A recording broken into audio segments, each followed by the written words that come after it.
Landon Sims, senior, quarterback. Rob Brown, senior, linebacker. J.J. Stevens, senior, linebacker. Dane Nuttles, senior, running back. Brady Hall, senior, linebacker. Hunter Smith, senior, defensive end. Raymond Bourne, class of 2022, all line. Tamarian Knight, senior. Offensive. You know, I'm an old plug and play guy. You know.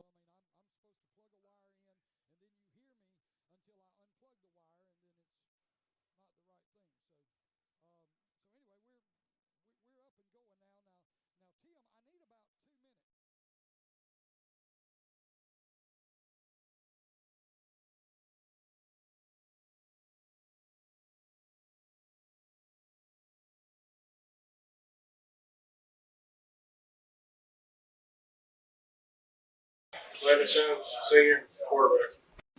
Rob Brown, senior, linebacker. J.J. Stevens, senior, linebacker. Dane Nuttles, senior, running back. Brady Hall, senior, linebacker. Hunter Smith, senior, defensive end. Raymond Bourne, class of 2022, all line. Tamarian Knight, senior. Offensive line, center. Chris Long, senior, offensive line. Kanye Hooks, senior, O-line, D-line. Malachi Haynes, junior, wide receiver. Christian Pruitt, junior, DB. Jacob Williams, junior, wide receiver. Kevin Fish, junior, wide receiver, defensive end.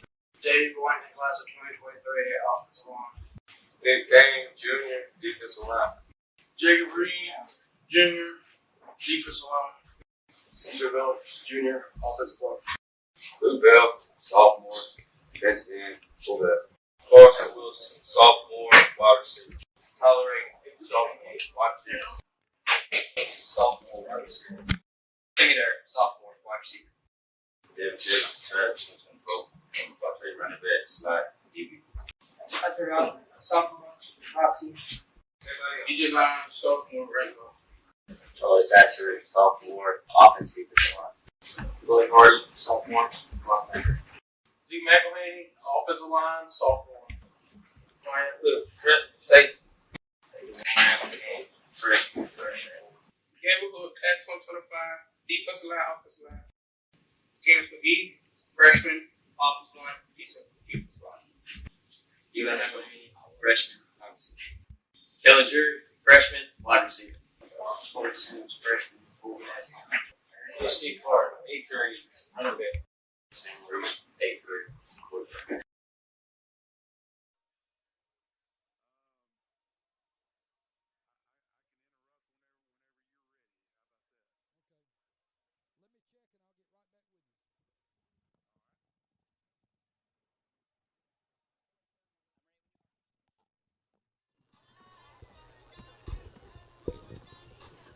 Okay, we're ready to go when you are ready for us. All right, I'm going to go ahead and put you on hold, and then I'll cut in and bring you on. Thank you, sir. And you're at Bachelor Field and Canoe, right? Bachelor Field and Canoe, it's Escambia Academy and Tuscaloosa Academy. All right. Very good. We'll bring you on. Maybe so, but it can buy me a boat. They call me redneck, white trash, and blue coffee. Hey, good evening, and welcome to Escambia Academy football here on WGGR 105.9 FM. Got Ricky Dean live at Bachelor Field and Canoe, ready to give you the play-by-play. I believe he's got Tim Dorr there doing some technical stuff and doing the video on YouTube and Facebook Live. And do you have your buddy Rick Burkett there with you? No, sir. Rick's off tonight. He took the night off. Let me tell you what Rick did, Joe.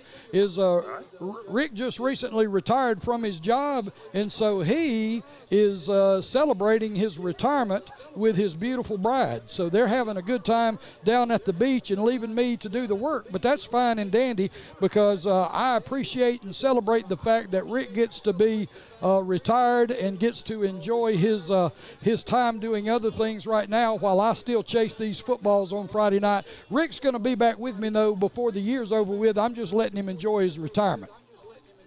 I heard that. Nothing wrong with that. But we're going to turn it over to you, Ricky, and let you get ready to call this game. And I know you got some words of wisdom from the coach and all of that, so we'll turn it over to you. Thank you so much, Joe. Thank you for doing what you do back at the station and getting us going. And I want to just say this. Welcome to the broadcast as we get set for, this will be game number 5 of the year. Actually, it's supposed to be game 6, but last week when we were supposed to be playing down at Northview, little weather delay of last Friday night's ball game, and the field down there evidently was not playable, and so we were unable to get on the field for last week's game, but the weather is beautiful and has been beautiful. I tell you one thing, this has been just incredible the last couple of days, the weather. The Lord has blessed us with beautiful weather and temperatures down. Hey, it's finally feeling a lot like football weather, and it is awesome. I actually stood out in the yard there in Uriah a couple of nights ago and just looked up in the sky into the heavens, and the harvest moon was out, and it was just beautiful, and it's awesome, and it's just a great time of the year. You got to love it. You got to love high school football on a Friday night, and an opportunity to come out and share it with all you folks out there listening on the radio, and also you may be watching the game on either Facebook or YouTube. Glad to have you folks with us as well. Well, tonight Tuscaloosa Academy makes the trip down from, well, I'm an Alabama fan, so I'm going to say it, up in Tuscaloosa. That's we kind of think of that as God's country up there. But anyway, they've made the trip down. They're here at Bachelor Field in Canoe, Alabama, and I tell you, Tuscaloosa Academy here before this ball game tonight, they kind of playing a little peekaboo. They trying to get in the head of the Cougars just a little bit. These cats went somewhere else besides right here on campus. They went somewhere and dressed, and then drove in here on the bus. And then when they got off, they're fully dressed, because I know before the game, we were all standing around going, where's Tuscaloosa? Where are they at? They're not here. Then all of a sudden, the bus rolls up, and all these kids pile off. And I tell you, they got a big number. They got a big group of kids, and they got a large number of kids. They dress out quite a few, and we'll talk about that a little bit later as well.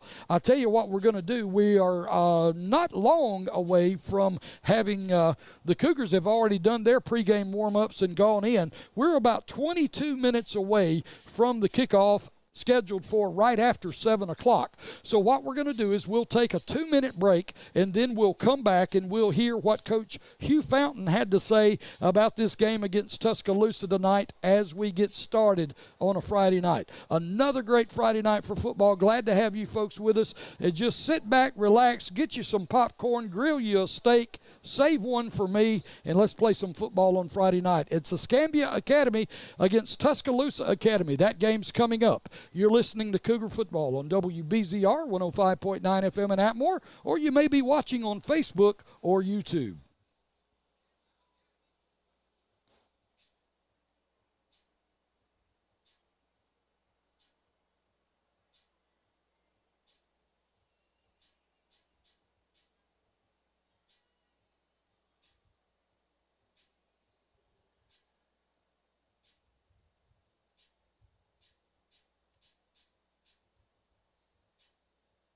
Southern Social Boutique has the latest styles and the trendiest clothes to make you look and feel your very best. Southern Social Boutique always has something you'll love to wear at a price you can surely afford.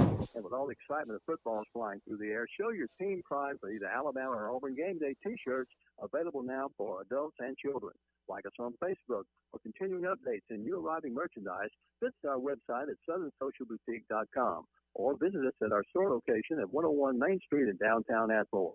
You'll love the way you look when your clothes come from Southern Social Boutique. No visit to Atmore is complete until you've experienced Gather. The Gather restaurant, located at 111 West Nashville Avenue in Atmore, has become the premier location for an incredible dining experience. From delectable appetizers and perfectly seasoned steaks to scrumptious dessert choices, your mouth is sure to water just thinking about your next trip to Gather. Great food, incredible service, and an authentic Southern charm will have you coming back again and again. Gather is open Tuesday through Saturday from 4 p.m. till 9 p.m. The Gather restaurant is a proud sponsor of Escambia Academy Cougar Athletics.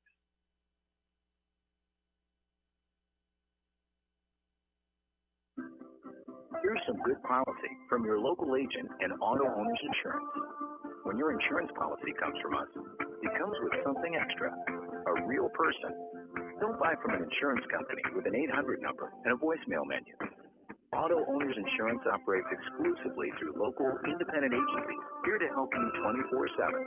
Now that's good policy. Larry White Insurance Agency at 430 Palafox Street in Wilmington, or call 296-2471. Wi-Fi at Johnson Ford. We put our customers' wants and needs first. We respect your time and offer a stress-free approach to selling cars. This is reflected in our winning Ford President's Award 5 years consecutively. From sales to service, we do everything we can to achieve the highest levels of customer service. We are proud to be the premier Ford dealership in this area. We invite you to come by and see us at 1828 South Main Street in Atmore. To experience the no-hack, best price, worst way of doing business, stop by and see Jim Johnson and the staff or give them a call, 251-368-2135. And welcome back to Bachelor Field in Canoe, Alabama, on campus at Escambia Academy as we get set for the Cougars and Tuscaloosa Academy here on Friday night. Ricky Dean along with you, and I'm missing my partner, Rick Burkett, tonight, who, as I said earlier, he's celebrating retirement. He's spending some time at the beach with his beautiful bride, and I tell you, we all need those kind of opportunities. Now, don't get me wrong. I'm not talking about all of us spending time with Rick's wife at the beach. That's not what I'm saying. I'm just saying we need opportunities to get away. And, Rick, that's a poke right at you, buddy. You know that is. Anyway, we're glad to have you folks with us tonight. And, of course, a big game. This game tonight against Tuscaloosa is a big one. And some of the games that Tuscaloosa has had already this year, they're 2-2 on the year. And they started the year way back on August the 19th against Talga Academy, a game that they lost 40-9. Then they traveled, had an open date on August 27th. Then to begin the month of September, they traveled to Fort Dale Academy up in the Greenville area, and they won by a score of 39-14.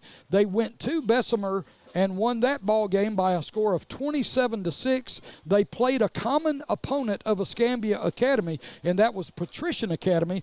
Of course, Patrician beat the folks from Tuscaloosa. They won that ball game 34-12. So that brings us to tonight, the 24th of September of 2021. Next week is a new month. We turn the calendar over. Next Friday night, we will be playing on the first Friday night of October, as this season is right at halfway over as we get set. You know, these races are getting tighter now as everybody's beating each other, and this loss and that thing means so much, and now all of a sudden we're going to have a pretty good picture of what everything is going to be when we're talking about playoff time here as we get through October and into the end of the month toward the month of November.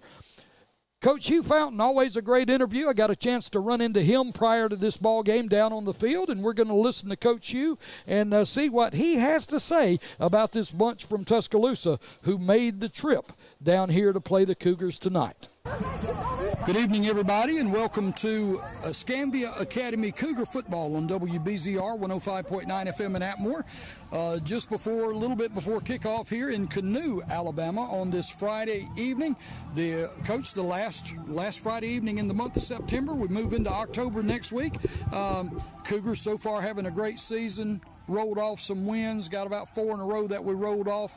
unfortunately, hey, it looks like the weather today is going to cooperate, get a little football in. Nice weather day. And of course, last week was troublesome. Couldn't get on the field down at Northview down there for that one. But tonight we got Tuscaloosa Academy coming in to town. What do you know about them, Coach, and how do you expect this game to play out?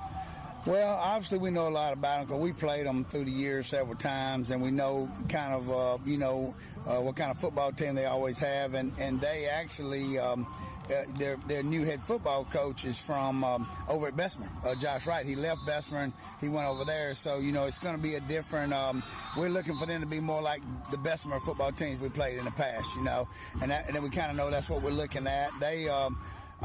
Josh always does a good job with them, So, and look, it's a great night for football. It looks like a beautiful night for football. And this month we've been some traveling road warriors, you know what I mean? I think we got 2 more the next 2 weeks after this one, and then we'll be home the rest of the way. So we're looking forward to that, and we're looking forward to this game tonight, of course. Coach, thinking back last year at Bessemer, I remember that game at Bessemer, really a hard-fought game.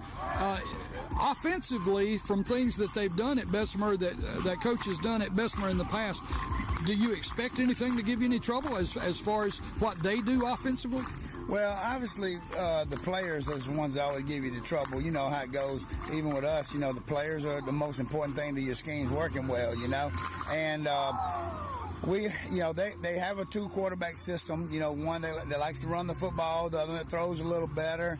They threw the ball quite a bit last week. They played, they played some people that we have to play. They played Patrician. They played Bessemer already, and they play Otaga. So those are some things we got coming up, and we've already played Patrician. And they came out and threw the ball quite a bit against Patrician.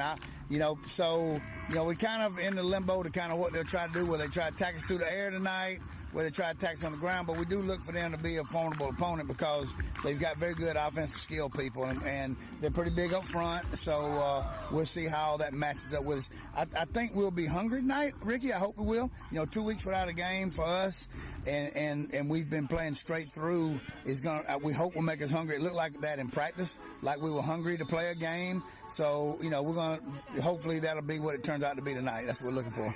Well, and looking at numbers, they got quite a few, got quite a few dressed out. Of course, we just talked about it. You can only play 11 at a time, and it's going to be their best 11 against your best 11. Now, we just talked about the offense that you expect to see from them. One thing that I've noticed about us all year long is the fact that offensively, we will come out on a series, throw the football, and then the next thing you know, we come out, we're packed tight, we'll run out the I, run out the split backfield. I tell you, that's difficult. I think that presents a problem for the other bunch defensively because they don't know what you're going to do any given time you come out. Talk a little bit about that, about how you're able to roll your offenses over and run such a large number of different kind of offenses. Right. Well, the thing, I guess the right word for that really is diverse. We're always trying to be a diverse offensive football team and defensive football team because we believe in, the I offense, which is the premise of everything we do, but we expand from it, and it's always according to your personnel and how much they can learn. And the great thing about us coming back this year was we returned really our top 2 running backs and our quarterback. So that helps you be able to get more diverse formations. And the move we made in the offseason with those 2 tackles that we moved to fullback, they've been starting for 3 years, so they're very experienced players. So it just kind of helped us to be able to be diverse on offense. And, of course, we love to run the ball, but I think the key thing for us always is, trying to use our personnel for what they best can do for us to help us have a chance to win. So that's what we're always trying to do on the offense side of the ball. Yeah, well, we've seen it several times this year. As a matter of fact, what really struck me was during the game, first game of the year against Pike Lib, in the first half, we were kind of wide open, throwing the ball, kind of throw the ball around, and then all of a sudden in the second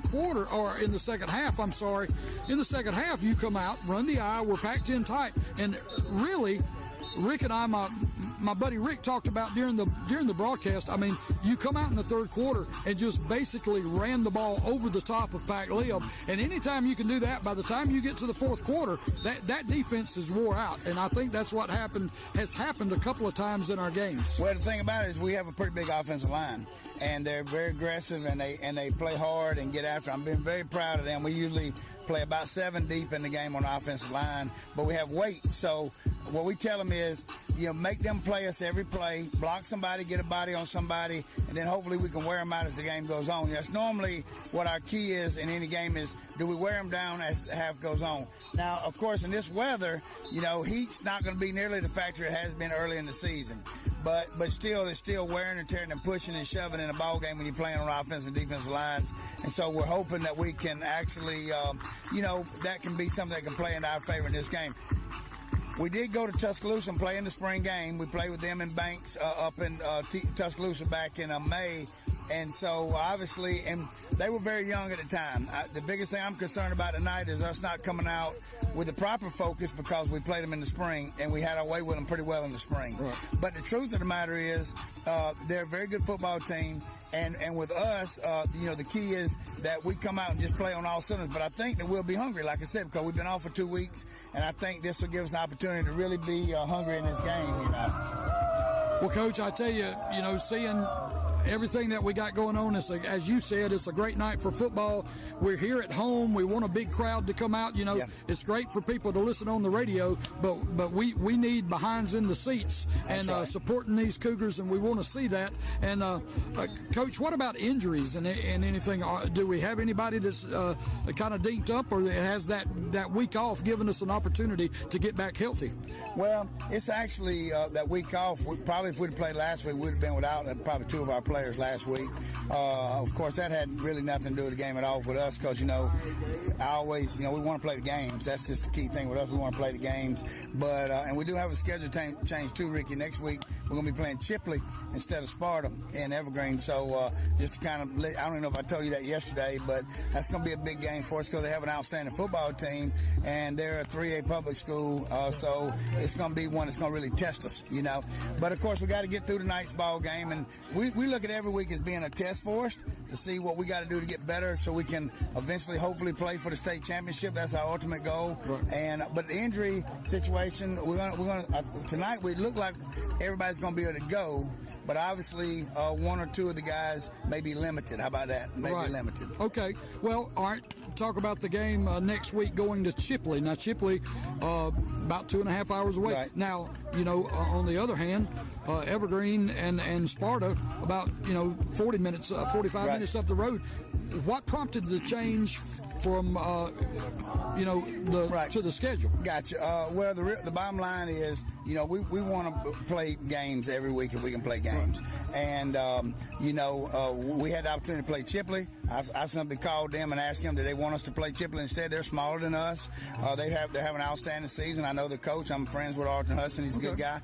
And he said, hey, if y'all would, move it to, if y'all would play Chipley, we'd appreciate it.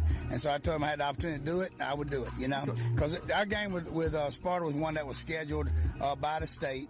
And so, we knew that they would be interested in us changing if we could. And I told him if I could, I would. I'm a man of my word. I just told him if I could, I would, and that's what I did, So nothing to do with us not wanting to play them or really them not wanting to play us. I think they just took it as a better opportunity for them to not have to play a 2A school, Right. Okay. Well, and that's good. And I know how, from dealing with you, hey, the field's opened up. We'll play anybody on any night of the week. We just want to get better. Right. You just have to play, somebody that you feel like, you can't go play Hoover High School, but you want to play games against quality opponents when you have a good quality team so you can make them get better, and that's what we were aiming to do in this game. All right, Coach. Great opportunity tonight to continue winning, striving toward what we're aiming for, which is hopefully to be able to put that ring on at the end of the year. Good luck to you and good luck to all the Cougars. And anything else you want to add before we sign off? No, I think that's it, Ricky. Thank you for coming out and doing the radio show with us, and obviously all the people that helped put Cougar football where it's at, and we appreciate everything everybody does. Oh yes, sir. Well, I tell you one thing, to put it in marketing terms, you got a good product here, and a good product puts people in the stands wanting to watch it, and that's what we're here to try to do. That's right. Thank you, Ricky. All right, yes, sir. Appreciate it, man. Good luck to you. Thanks. Appreciate you. And welcome back as we get through with our pregame interview there with with Coach Hugh Fountain of the Escambia Academy Cougars. We're getting set. We're not too far away from getting things going here on this Friday night in Canoe, Alabama. About 6 minutes and 15 seconds away from the kickoff to open this game up against Tuscaloosa Academy. Joe, let's take a 2-minute break and we'll come back. We'll take 2 minutes and come back as we get set to kick it off. It's the Escambia Academy Cougars and the bunch from Tuscaloosa Academy as they made their way down here to Canoe to play these Cougars tonight. We'll be back. You're listening to Cougar Football on WBZR 105.9 FM in Atmore, or you may be watching on Facebook or YouTube. Diamond Gasoline Station with locations all over South Alabama and Northwest Florida. Wish all the local teams in the area good luck this football season. Thank you for making Diamond Gasoline your choice for quality fuels and convenience items. Diamond Gasoline is proud to support this broadcast and be a part of the community. And remember, fill your tank and save your green at Diamond Gasoline. Whether selling or buying whole lots, land, or commercial property in both Alabama and Florida, you need to see the fine folks at Southern Real Estate. Debbie Rouse, owner and broker, and agent David Dobson are ready to assist you with any real estate needs. Located at 800 East Nashville Avenue in Atmore and at southernrealestate.org on the web, they are just a phone call away at 251-368-4397. Choosing the right realtor makes all of the difference. See Southern Real Estate. Juniper Creek Lumber is a family-owned and operated salt mill.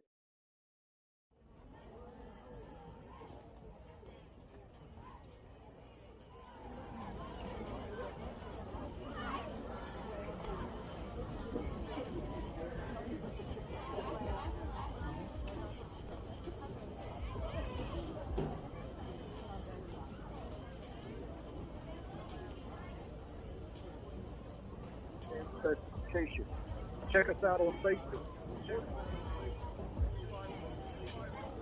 0414 or Cooper Dean 251-362-8100. That's Greg Traylor at 251-254-0414 or Cooper Dean at 251-362-8100. For Juniper Creek Lumber, Southern Best.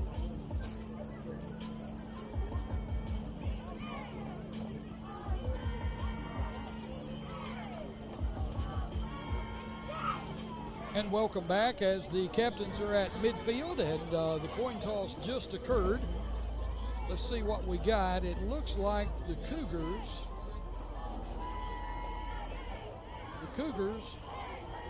won the toss and they're going to take the football to start the game. So the Cougars won the toss. They're going to take the football. The folks from Tuscaloosa Academy, clad in their full yellow uniform, with blue helmets and yellow. I guess they probably call that gold. It's probably navy blue and gold.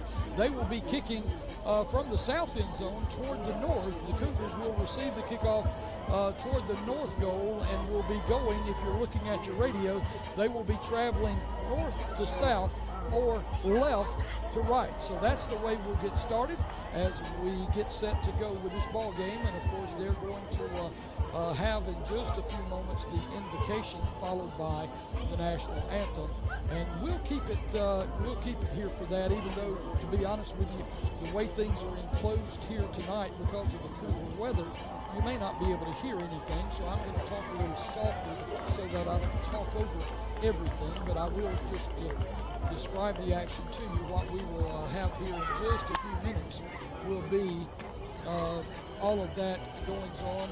The folks from Tuscaloosa, the Tuscaloosa team, they just made their way out onto the field.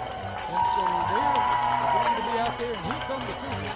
The Cougars tonight, they are dressed in their cardinal pants with yellow striping, and they've also got on their black jerseys with the cardinal and gold on the uniforms. Actually, I believe they call that scarlet. Scarlet and gold would be a correct description of the Cougars uniforms, as helmets are now coming off, and they're going to talk a little softer as they get set for the invocation. If you will, please rise for prayer delivered by E.A. Student. Named Lord, to be followed by our national anthem. Dear Lord, I ask that you will keep both of these teams safe today, and that you will have your hands on every single player on this field. Help for both of these teams to go forth and give them your strength. In Jesus' name I pray. Amen.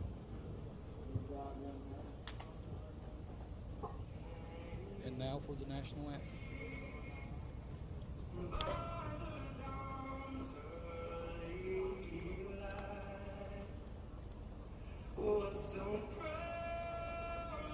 Terrifying Furniture in Wilmington also with locations in Pensacola, Mobile, Dothan, and Tuscaloosa. Your one-stop shopping experience. We carry over 50 different brands, including Flex Steel, Brass Matter, Bassett, Rose, Ashland, Catnap, and many more. Come see our sleep gallery for a great night's sleep. You can pick out the mattress that fits your comfort level. See it today, take it today. Or you can just come visit us 4 hours, 9 to 5 on Monday through Friday, 9 to 2 on Saturday. Pioneer Sales of East Fruit, Alabama. Contact inventory out from mobile home. Check their starting prices. They're best around, and they install. They have 4 of these, brown and white, 4x8 size, $4.25, 4x10, $4.95. Buy one, get one free. With a screen for mobile homes. They make it the size. They have tubs, doors, windows, pots, bathrooms, and sinks. Light fixtures, plumbing, AC duct, furnace, vanity, cool seal, and kitchen sink split. Just about anything to do with a mobile home, they have it at Pioneer Sales in East Fruit. Give them a call today, 867-8507.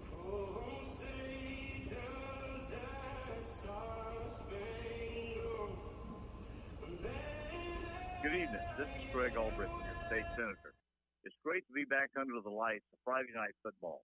It's been a long time since I was a player under these same lights, but I haven't forgotten the hard work, determination, and teamwork it takes to finish the game with a victory. As your senator, I use these same principles in Montgomery as we compete with other areas of the state for the resources we need. It is my job to see that Escambia County comes out a winner. Atmore Auto Parts, located at 105 North 2nd Avenue in Atmore, is your local Napa dealer, specializing in automotive parts, farm and agricultural parts, ATV and heavy-duty parts, marine and hydraulic hoses. Atmore Auto Parts is open Monday through Friday from 7 to 5 and on Saturdays 7 to 12. No one knows parts better than the folks at Atmore Auto Parts. So for your next project, call Atmore Auto Parts at 251-368-2148. And welcome back as we get set for the opening kickoff of tonight's high school football game in Canoe, Alabama. It's the Escambia Academy Cougars and the Tuscaloosa Academy. And I'm trying to figure out what Tuscaloosa Academy's mascot is. I thought I had that somewhere, and I can't find it to save my life. I know they're somebody. They've got a mascot, but for the life of me, I don't have it printed out, and I'll figure it out sooner or later. There's got to be a sign somewhere that a cheerleader has put up that says beat that bunch from over there and here's their name or something similar. But anyway, as we get set to go, the Tuscaloosa Academy bunch, they're going to be kicking off from right to left. And the ball has fallen off the tee, and we'll have to reset that. The Cougars are set up, if you're looking at your radio, they're set up to the left. They will be going from north to south. The Cougars choosing to take the football to start this contest, and they want to put the offense on the field first and try to score with the football. So now the tee is up, or the football is up on the tee, and it remains there now. And the only thing we're waiting on now is we're waiting on a whistle from the white hat, who now is walking toward the near sideline. So we've got some sort of problem, and it may be, oh, I know what it is. It's with the clock. The clock started, and we're going to have to stop it and then reset it to 12 minutes. So that's problematic. As the clock continues to run, even though the game has not started, it's down to 11:30. So anyway, some sort of clock malfunction as we get things started here, and we'll get that sorted out, and we'll get going here in just a few minutes. Tuscaloosa Academy, they make their way all the way from Tuscaloosa, and they've got they've played, like I say, they've played 4 games so far this year. Escambia Academy, the Cougars are game number 5 for them. You know, looking at some of their history, they had their first team at Tuscaloosa Academy way back in 1979.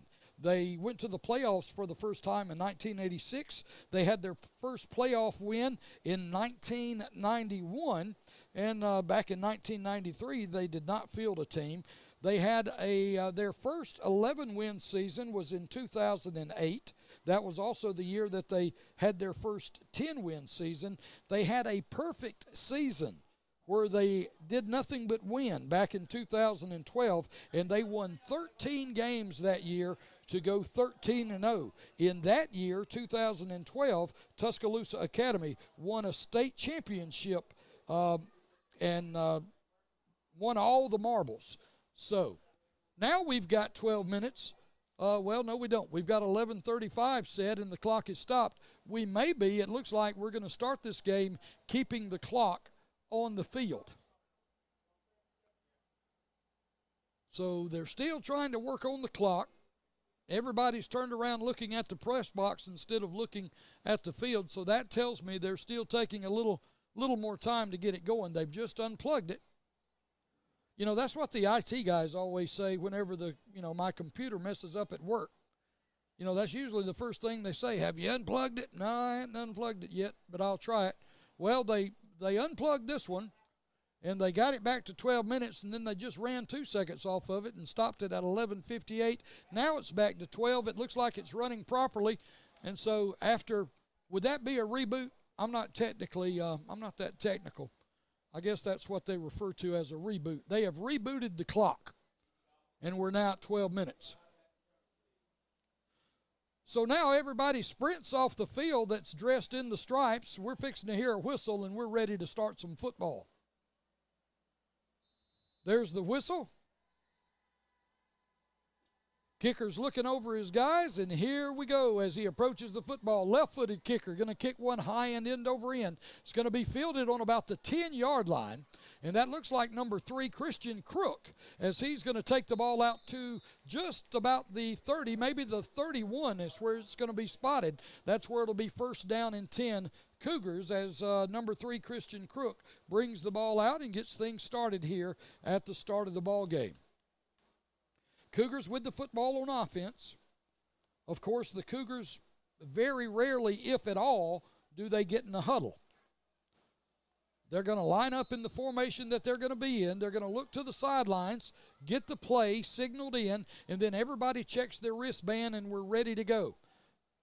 Landon Sims going to hand off to the first back through. It's going to be a cut right at the line of scrimmage. Big running room. That's going to be number 11. That's Bubba Nettles. Nettles is going to fumble the football, and it looks like it's going to be spotted and going the other way. As on the first carry, great yardage, comes all the way across the 50 into Tuscaloosa Academy territory, and the ball is fumbled as somebody wraps up Jadaniel Bubba Nettles from behind.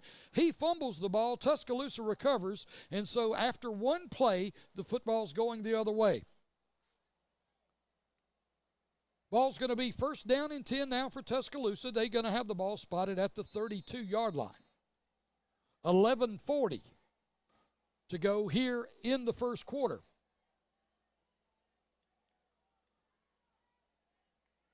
If you listen to the pregame interview, Coach said they like to throw it around a little bit. They run a 2-quarterback system. They've also got a quarterback that likes to run the football. Starting at quarterback for Tuscaloosa is going to be number 1. That's going to be David McNeil.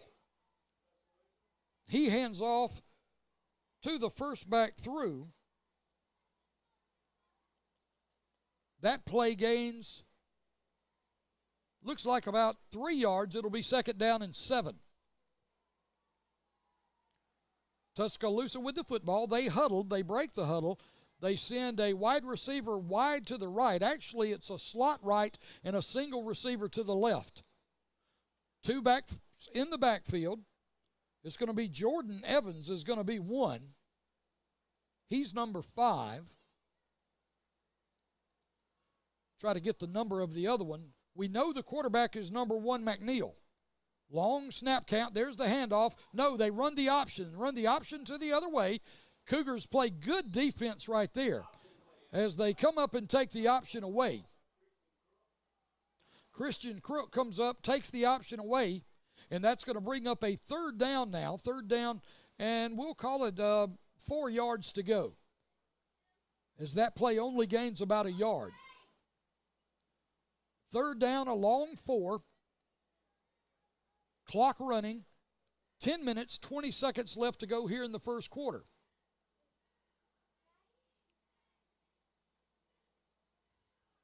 Slot to the left. Wide receiver set wide to the right. Split backs. Quarterback in the shotgun, that's McNeil. McNeil takes the snap, looking to throw. Going to be flushed to his left. Oh, he's got Cougars all over him, and it's a bad day to be a quarterback if you're wearing yellow. So McNeil, number 1, is going to be dropped. He's going to be sacked way back. So it's going to be a 4th down now and a bunch. I'm trying to count hash marks. I don't think I can count that many. It's a whole bunch of them. Let's see. It looks like it's going to be maybe about 17 yards to go. We'll call it 4th and 17. Punting unit on the field now for Tuscaloosa. So Cougars with an opportunity to get the football back. There's a high end-over-end punt. It's going to hit the ground and roll and finally be downed just inside the 35, right at the, well, they are now going to mark it right at the 35-yard line, where the Cougars will get the football for the second time in this ball game. And, of course, if you were with us just a few seconds ago, matter of fact, just 3 plays ago when the Cougars had the ball on offense, they had a tremendous first down run for the first run of the ball game, and Jadaniel Nettles did everything with the football he was supposed to except hold on to it. Landon Sims, he's going to hand off. No, he pulls it. He's got some running room around left head, gets a block, now still on his feet across the 50 to 45, and going to be knocked down at about the 42-yard line as he crosses into Tuscaloosa Academy territory, and it's going to be first down. So a good run there on the run-pass option as we fake to Nettles, and Sims pulls the football and gets good yardage on first down. Man in motion. Flags are going to be thrown. Looks like it's going to be a illegal procedure against the Cougars as somebody moved just a little bit early. You know, one of the things I heard pregame when I was down around the Cougar locker room and everything, that's one of the things that they're really trying to clean up tonight, and that is penalties. And so far in the ball game, early in the ball game, we've had a miscue with a fumble, and now we've had an early penalty. First down and 15. Sims looking to throw, rolling to his right. Got a man open, he overthrows him. As Sims was trying to hit, let's see who the number was of the receiver. And that looks like it's going to be number 6. Yes, it was number 6. Jacob Lee was the intended receiver, but the ball was overthrown. Lee unable to get up and make that catch. And so now that's going to bring up second down. It's going to be second down and 15. Second down and 15. Cougars with the football. Still early in the ball game, no score. 8:25 to go, first quarter. Handoff is going to be to number 11. That's Nettles. Nettles still on his feet fighting for yardage.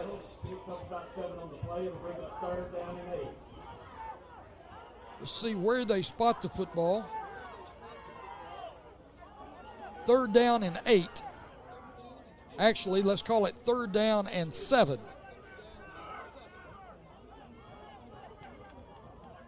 Cougars with the football, 7:57 to go here in the first quarter. Sims going to stick the ball in there. Good defense there as number 11 Nettles is met at the line of scrimmage. They were watching him to get the ball all the way. And And so a good defensive stand there. Let's see, so far the offense has stayed on the field for the Cougars.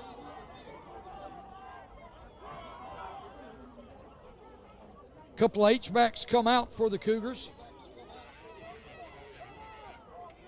More speedy personnel go onto the field as it looks like the Cougars are going to keep the offense out there and try to get the first down. 4th down and 6. They're going to run the option. Sims still with the football, looking for running room, but he's not going to get near enough for the first down as he did not go with the play. He actually cut it back. And Tuscaloosa is going to stop the Cougars, and they're going to take over on downs. It'll be 1st down and 10 with 7:04 remaining here in the first quarter. We'll keep it here and take our next available break as soon as we can. We'll take a 1-minute break here shortly and try to get some of our sponsors into the ball game as we want to thank our sponsors. If you hear these folks sponsoring Cougar football on the radio, if you find yourself around or in their businesses, please thank them for spending their hard-earned money, promoting their business, and allowing us to bring you these football games on Friday night. There's the snap, looking to throw, running man on man, man on man. Good defense. Good defense there by the Cougars. Number 22, the defender there for Escambia Academy, that's Devin Kelly. Kelly did exactly what he was supposed to do. He was in the hip pocket of the receiver who was just running a simple go route, and then the ball was thrown up, but at the right time, Devin Kelly looked back, found the football, and was able to perfectly time his leap to knock the ball away. Incomplete. So that brings up a 2nd down. 2nd down and 10. Tuscaloosa breaks the huddle.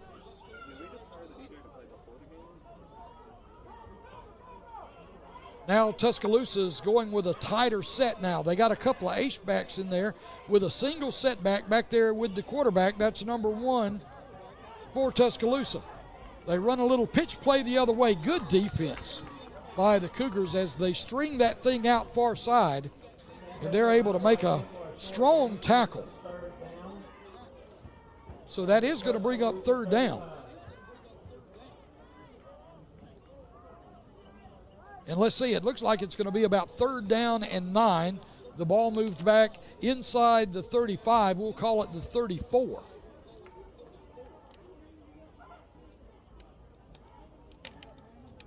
Tuscaloosa with a 3rd down and 9. Clock running with 6:17 to go here in the first quarter. No score.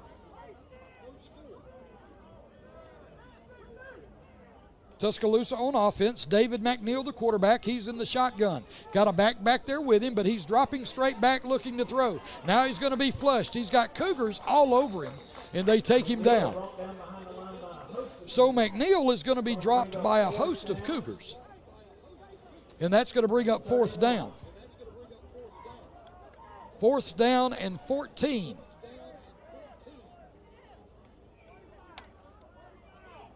And that's going to force Tuscaloosa Academy to have to punt. Back deep to receive the punt for the Cougars, number 2, Landon Sims, and I believe that's going to be number 11, Jadaniel Bubba Nettles.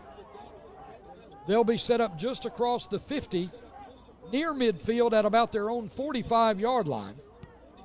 There's a punt. It's going to be a pretty good one. Fair catch is going to be called for by Sims, and he makes the catch, and we'll take a break. No score in the ball game with 5:11 to go here in the first quarter. Let's take a 1-minute break and come back. You're listening to Cougar Football on WBZR 105.9 FM in Atmore, or you may be watching on Facebook or YouTube. Every neighborhood is different. Every home unique. But one thing is for sure, everywhere you go, you'll find people who take pride in their homes. Indoors, outdoors, they're always working on something. At your local Ace, we're proud to play our part in the communities we serve. And we want you to know that whatever projects you're planning, whether they're big or small, we'll be there. Have a question? Come in and ask. Our associates will be glad to help. They'll show you everything you'll need to get started. Give you friendly tips and expert advice on getting great results. Helpful ways to help you save time and money. Painting a room a new color. Getting the lawn, just right. From changing porch light to hanging pictures on the wall. If you need help, your local Ace is just minutes away. Stop by today. Ace, the helpful place. See Von Grant Lumber and Hardware with locations in Brewton, Century, and Atmore. And welcome back. On a first down play, Bubba Nettles takes the football for about 12 yards for the Cougars, so he gains a big chunk. Now on the first down play after the carry by Nettles, Sims runs a run-pass option and sticks the ball in the gut of Nettles. Nettles is wrapped up. Sims gains good yardage, but the Cougars are going to be guilty of a hole, and like I said, this is something that I specifically heard the coaching staff of the Cougars going over prior to coming out on the field to start this ball game, and the Cougars are still getting bit by holding penalties in the interior line. There's the handoff. It's going to be to Nettles, I believe. No, actually, that's going to be number 3, Christian Crook.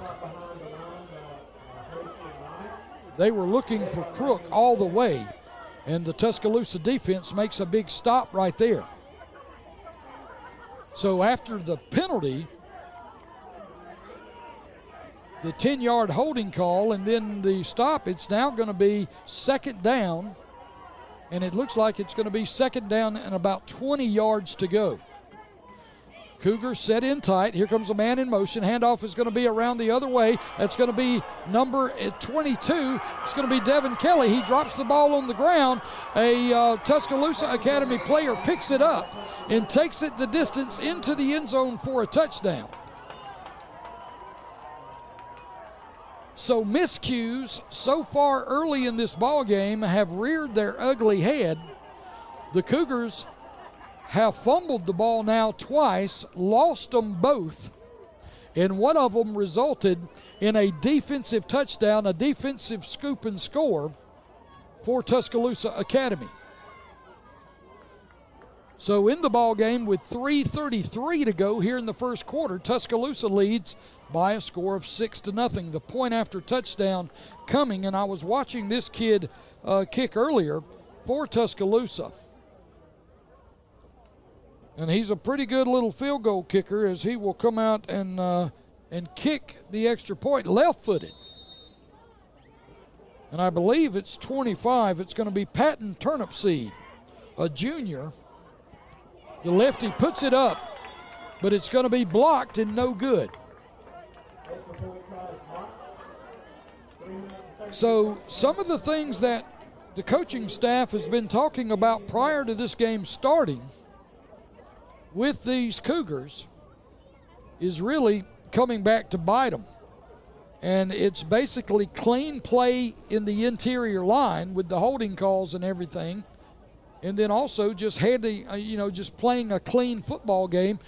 And so far the Cougars have put it on the ground twice, as they've had 2 different running backs fumble the football, and one of them was out there on the edge where it just bounced up into the defender's arms, and he was able to carry it about 35 yards or so into the end zone for a touchdown, and that's what takes us to now 6-0 Tuscaloosa. 3:33 to go here in the first quarter. The Cougars are going to get the football back. They got some things to work on and clean up right here. Of course, we talked about it. Last week, the Cougars were scheduled to play. Did not get an opportunity to play due to inclement weather down around Bratt, Florida, at the stadium at Northview. And so now the Cougars, they not getting to play last week, it looks like it's kind of got them feeling a little sluggish. They just got to get back into the game. So Turnipseed is going to kick off, the left-handed kicker with a deep end-over-end kick. Is going to be fielded at about the 10. Christian Crook with the football. He's going to get hit hard, as there are black jerseys in front of him, but nobody chose to block. And so a good defensive play there as the folks on the kicking team for Tuscaloosa went down. And the Cougars, they got some things to clean up here, but they'll be fine. It's early in the ball game. We still got 3 quarters to go. We just came out of the gate a little slow right now. Cougars lining up. They've got a slot set to the left, single set back in the backfield with Sims. Handoff is going to be straight ahead, and good defense. This Tuscaloosa football team is packing it up in the middle. And so anytime a back gets the football and tries to make yardage between the tackles, they find rough going.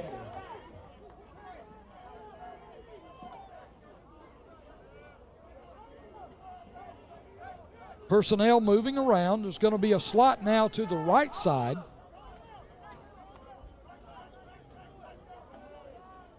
There's going to be a line strong to the right as well. Handoff is going to be right up the middle. Still rough running for the backs of the Escambia Academy Cougars.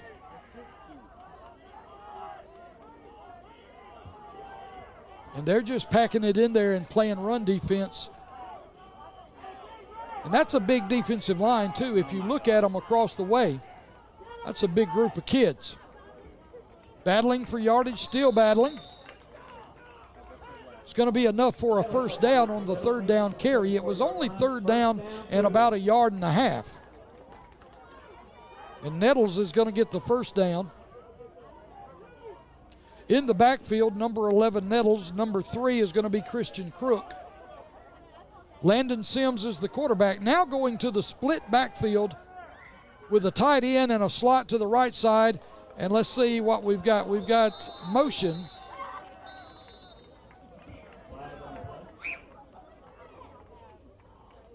So illegal motion against the Cougars, and that's going to back them up 5 yards.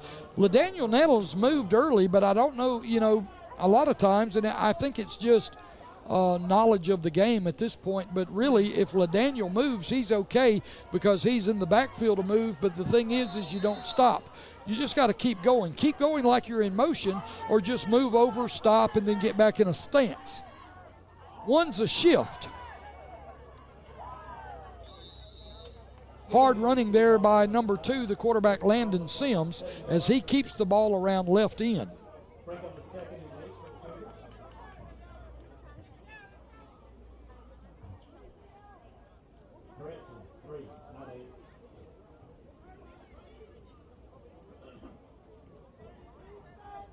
It's going to be a second down now.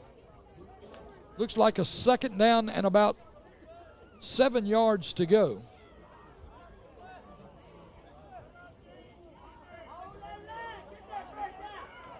Cougars with the football with the slot set to the right. They've got an H-back set there too. Now they're just going to run a quarterback run this way as they try to get Sims on the edge. He's still on his feet, battling for yardage. Now let's not do anything sinister right here. A good run there by Sims. In all the football games I've ever done, I never believed that I've ever told the unit on the field not to do anything sinister.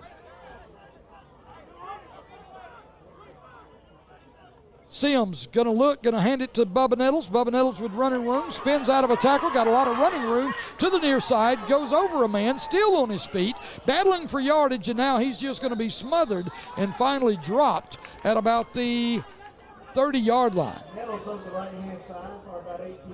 29 seconds left to go here in the first quarter. 6-0 the score.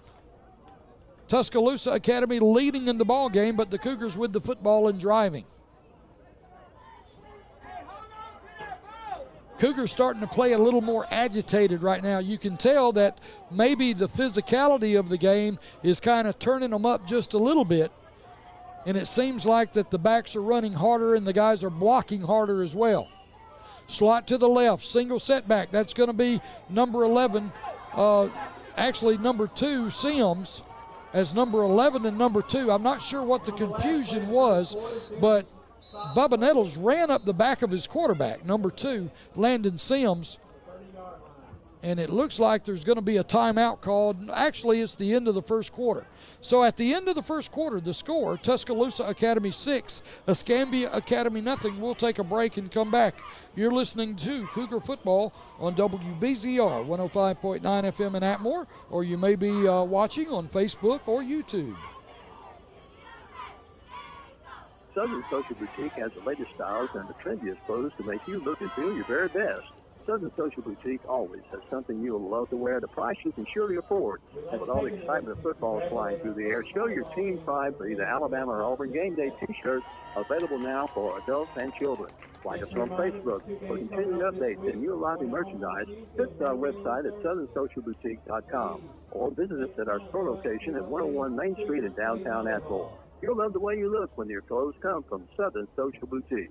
No visit to Atmore is complete until you've experienced Gather. The Gather restaurant, located at 111 West National Avenue in Atmore, has become the premier location for an incredible dining experience. From delectable appetizers and perfectly seasoned steak to scrumptious dessert choices, your mouth is sure to water just thinking about your next trip to Gather. Great food, incredible service, and an authentic Southern charm will have you coming back again and again. Gather is open Tuesday through Saturday from 4 p.m. till 9 p.m. The Gather Restaurant is a proud sponsor of the Escambia Academy Cougar Athletics.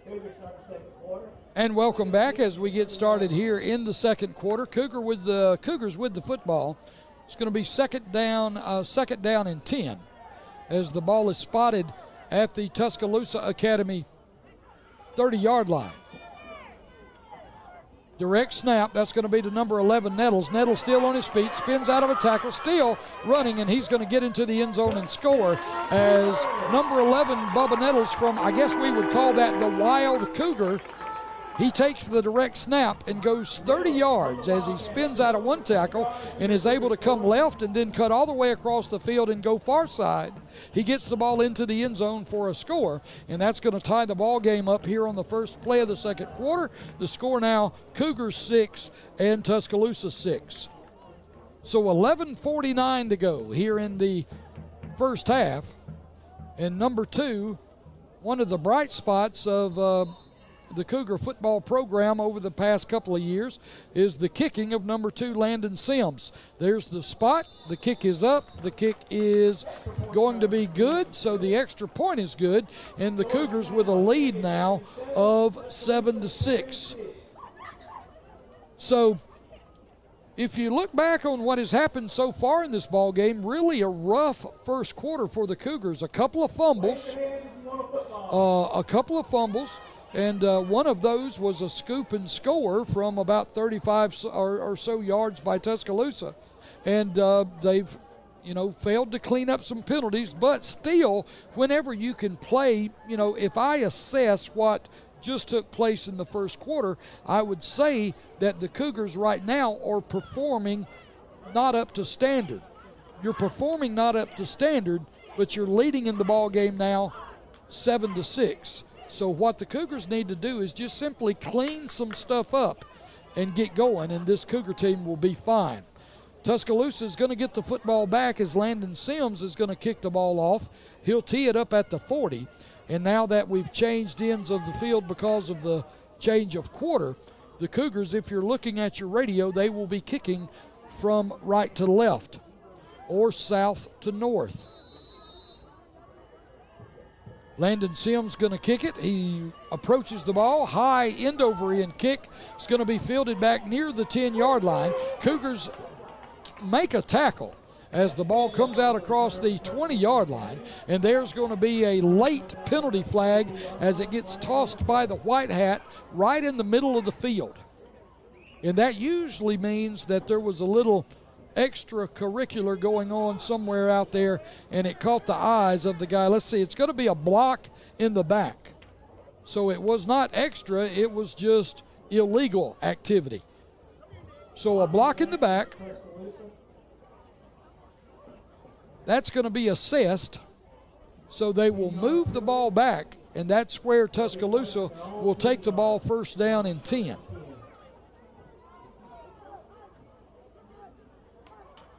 Ball's going to be spotted at what appears to be the 10-yard line. Nose of the football touching it there. It'll be first down and 10 Tuscaloosa as they break the huddle. They're going to have trip receiver set to the left. Wide receiver to the right. H-back in the backfield with the quarterback. That's going to be David McNeil. McNeil takes the snap, looking, going to throw. He's got Cougars all over him, and he's going to be thrown for a loss, as this passing game for Tuscaloosa is just not going anywhere because McNeil does not have time to drop back and throw. Back in the day when I played offensive line, whenever guys were coming after your quarterback that rapidly, we always referred to that as throwing watch-out blocks, because basically all you did was when you missed your guy, you turned around and said, watch out, here mine comes. Second down and 16 now. Tuscaloosa with the football. Trips are going to be set to the right. Wide receiver set way over there to the left. Handoff is going to be straight up the middle. He bounces it outside, got some running room, but he had a long way to go. Gets a big chunk of the yardage back, but still not enough for a first down. Hand off up inside to McNeil. Brought down by Christian Crook. Brings up 3rd and 5. Third down and 5 yards to go for Tuscaloosa Academy. Number 3, Carson Claytor. He's going to be set out here looking to throw. Ball's going to be a little flare out of the backfield. Missed tackle.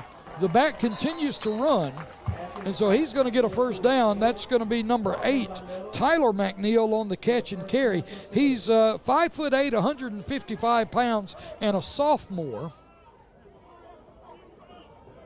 And that is going to be enough for a first down.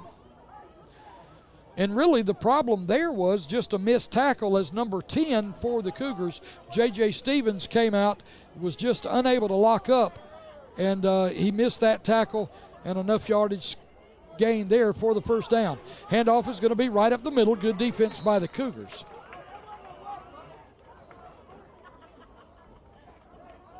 Let's see who that was. That was going to be number 8 again. That's going to be Tyler McNeil. McNeil unable to gain any yardage at all. Actually, he's going to lose about a yard. Second down and 11.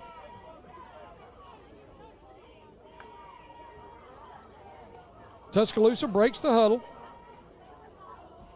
One thing that I really don't like, if you'll notice, and I'll kind of get on it, of course, it doesn't really matter to me how they do things. They can do things the way they would like to. Penalty flags are going to fly because the Cougars jumped in there like they were fixing to blitz.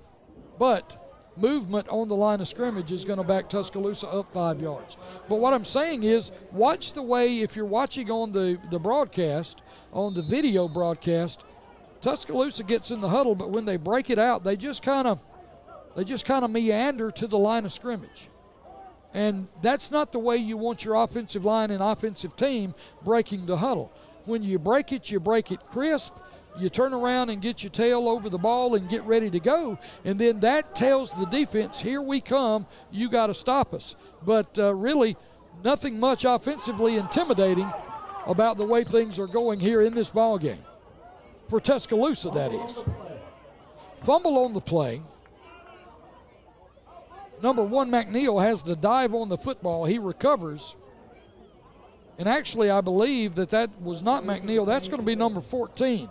As they do run a 2-quarterback system, this is going to be Caden Richardson, number 14, a sophomore quarterback, 6'1", 185 pounds. And him being kind of new in the ball game, the ball just went between his fingers and ended up on the ground. And here they are again, just kind of, easing up to the line of scrimmage. There's the snap. Richardson looking to throw. Got a man open over the middle. Big hit. And I don't know why they threw a penalty flag on the hit. And I know what they're going to say. They're going to say targeting, but that wasn't targeting. That was a hit with the shoulder.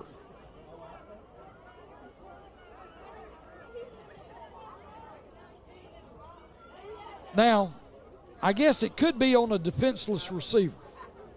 If I rethink it a little bit, it was a receiver. He did not have the football. The ball hit off his hands and bounced away. And he got smoked pretty good if you saw it on video. If you didn't, the kid got popped pretty good. Targeting, I don't believe it was.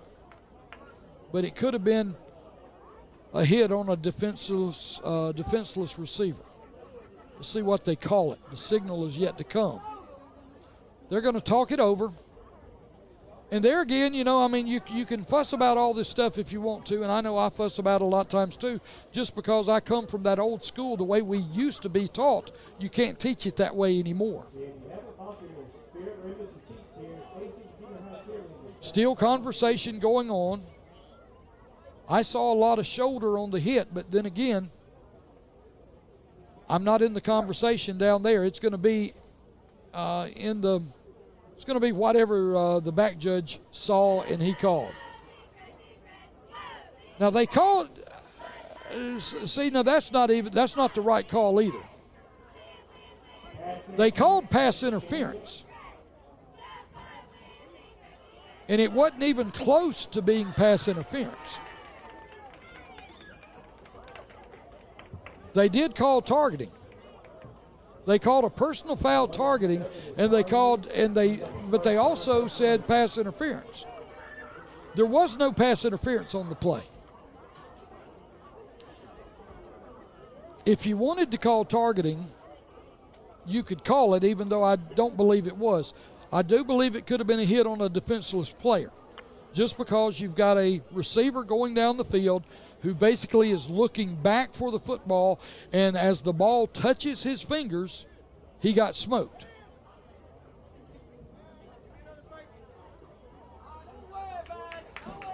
So let's see what we got.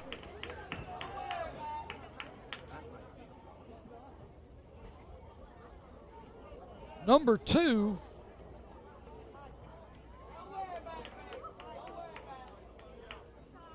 well, what has happened is they have called targeting that involves an ejection. And so the Cougars have lost their safety, and not only that, they've lost their starting quarterback, Landon Sims.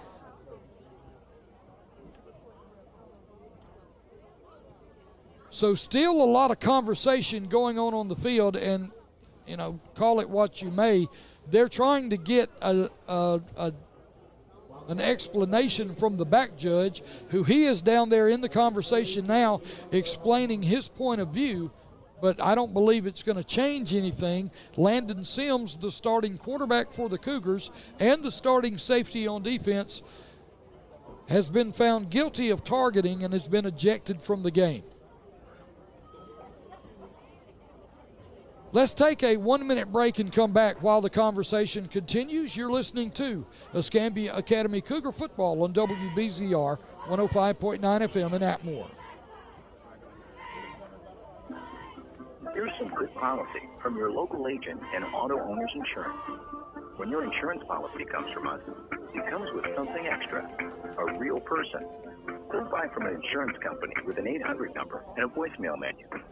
Auto Owners Insurance operates exclusively through local independent agencies, here to help you 24/7. Now that's good policy. It's Larry White Insurance Agency at 430 Palafox Street in Fullerton, or call 296-2471. Wi-Fi at Johnston Ford. We put our customers' wants and needs first. We respect your time and offer a stress-free approach to selling cars. This is reflected in our winning Ford President's Award 5 years consecutively. From sales to service, we do everything we can to achieve the highest level of customer service. We are proud to be the premier Ford dealership in this area. We invite you to come by and see us at 1828 South Main Street in Atmore. To experience the no-hack, best price, first way of doing business, stop by and see Jim Johnson and his staff, or give them a call, 251-368-2135. And welcome back as we continue here in the first half of play. 7:27 to go in the first half. Cougars with the lead 7-6, and what I am guessing happened, of course, and it looks like because Landon Sims has removed his helmet and left the sidelines, I believe starting safety for the Cougars, Landon Sims, was charged with targeting, and he has been ejected from the ball game. Tuscaloosa Academy just misses a grand opportunity to put points on the board as they had a man far side. He was wide open, and the quarterback, the sophomore, number 14, Caden Richardson, missed him, overthrows him, and at the same time, the Tuscaloosa bunch was guilty of having an illegal receiver, an illegal man downfield. First down, it's going to be first down again. Cougars on defense, they're flushing. Richardson with the throw. Pass is going to be knocked down. Almost picked off there by the Cougars' far side. That was number 11, Bubba Nettles, Daniel Nettles on defense. And he had an opportunity, almost picked the play off. But that's going to bring up a second down and a bunch as the illegal man downfield backs the ball up. It's way back and spotted on the 35-yard line. So now number 1 back in the game, David McNeil, the quarterback for Tuscaloosa. There's going to be a handoff. Cougars playing tough on defense. Handoff was to number 8. That's Tyler McNeil. McNeil to McNeil. Loses yardage. Third down and 30 yards to go. The ball backed up inside the 35-yard line, spotted on about the 32.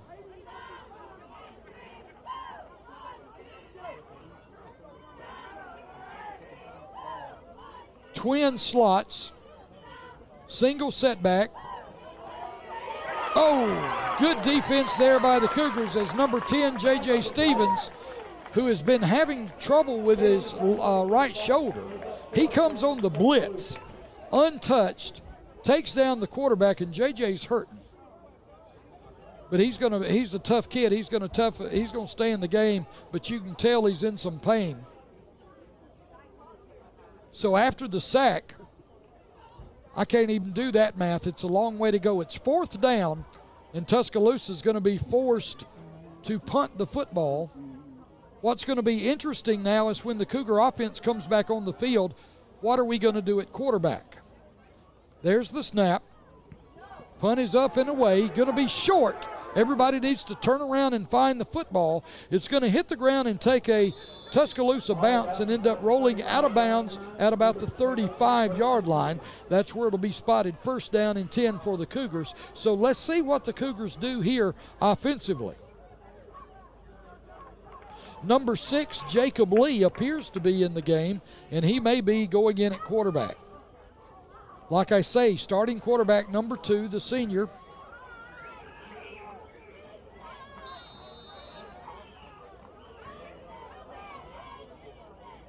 Senior Sims for the Cougars out of the ball game. Landon Sims is out. Bubba Nettles with the football on the run, still on his feet. He's zigzagging through defenders, and finally he breaks free. He's going to go for a score, and with no flags on the field, that's going to be a touchdown for the Cougars. Looking, scanning, seeing nothing except Cougars in the end zone celebrating. So that's going to be a big-time run and a really incredible run. That's one of those that you want guys recruiting college running backs. Those are the kind of things you want them to see. But wait a minute, they're coming back. So maybe it is a penalty on the play. Oh, no. Yeah, they're bringing it all the way back.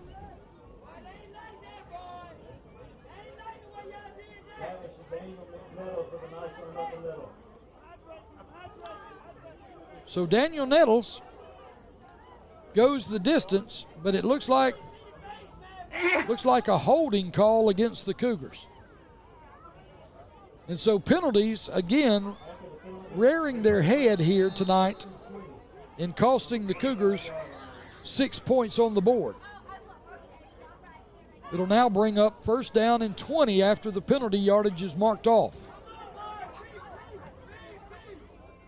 Jacob Lee, the quarterback. Hard running there by number 3, Christian Crook. And I've said this before about refereeing crews, and a lot of coaches just don't. I think they understand it, but I think they don't think it's fair. But it's just what happens. Is if your team has a tendency, like a holding tendency, which the Cougars have been guilty of in a couple of games, it's cost them not some games, but it's cost them some big runs. If you've got a tendency to hold, officiating crews talk to each other from week to week. One officiating crew will say, hey, you need to watch that bunch from Canoe. They have a tendency to grab the jersey and they'll hold a little bit. Well, if you're keying on holds, you have a tendency to see them more often than you normally do.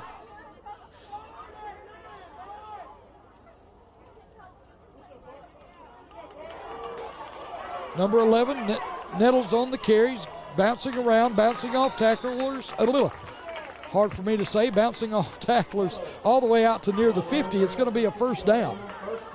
As I got tongue-tied, and actually I was watching Jadaniel run the football, but I was also trying to watch all the officials at the same time to see if anybody was grabbing for anything to throw. Luckily for the Cougars, nobody threw anything, and it's going to be first down and 10. Ball spotted right at the 50. 3:44 to go here in the first half. Jacob Lee, the Cougars quarterback, in the game because number 2, Landon Sims, got the targeting called and it gets dismissed from the game.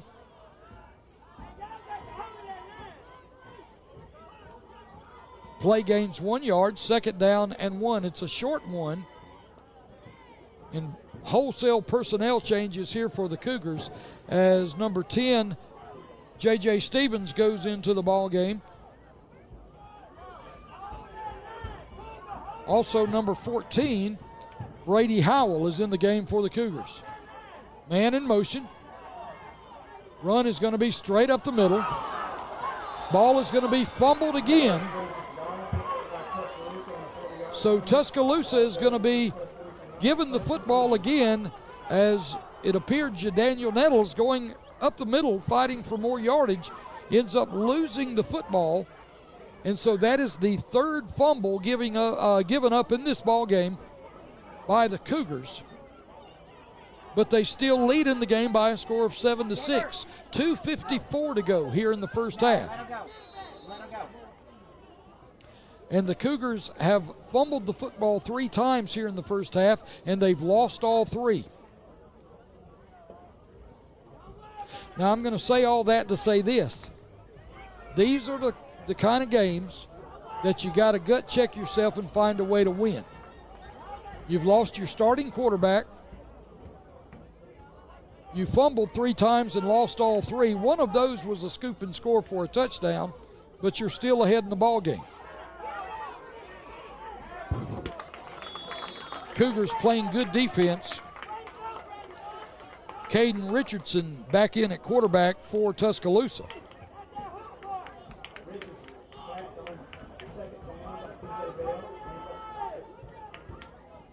Play loses about 2 yards. Second down and 12.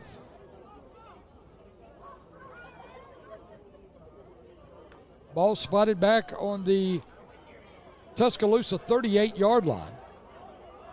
They break the huddle. They've got trip receivers to the left-hand side, single receiver to the right. Handoff is going to be to the back, number 8. Ball is going to be fumbled now by Tuscaloosa and picked up and run into the end zone by the Cougars for a touchdown.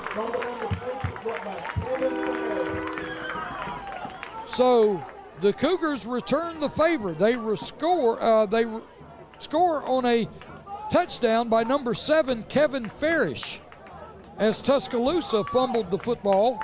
Number 8, Tyler McNeil, dropped the ball onto the ground. Number 7, Kevin Farish, is able to pick it up, go the distance, and the Cougars extend their lead now to 13-6.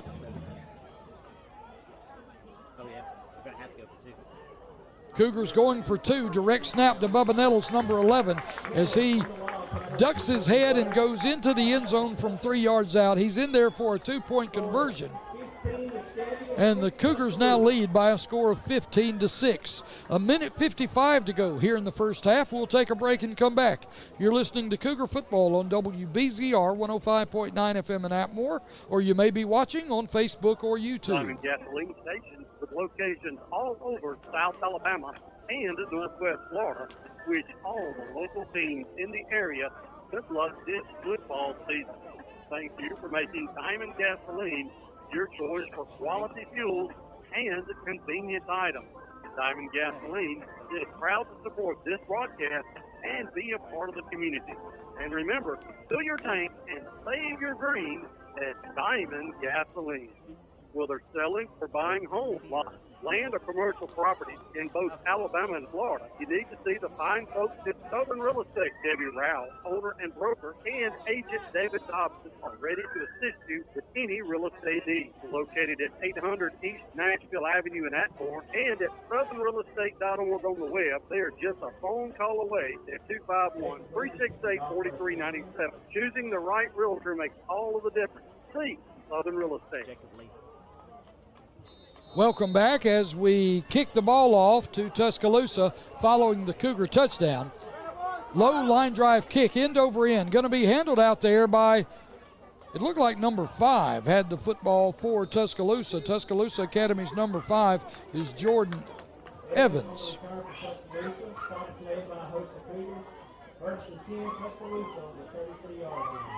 So Tuscaloosa's going to have the football, first down and 10, ball spotted at their own 32 after the kickoff.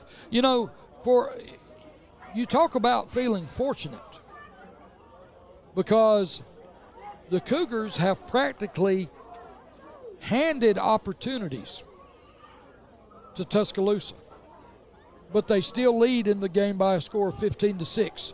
The Cougars have fumbled the ball 3 times in the first half. They've lost all 3. One of the 3 fumbles was returned for a touchdown. Cougars have been guilty of multiple holding penalties.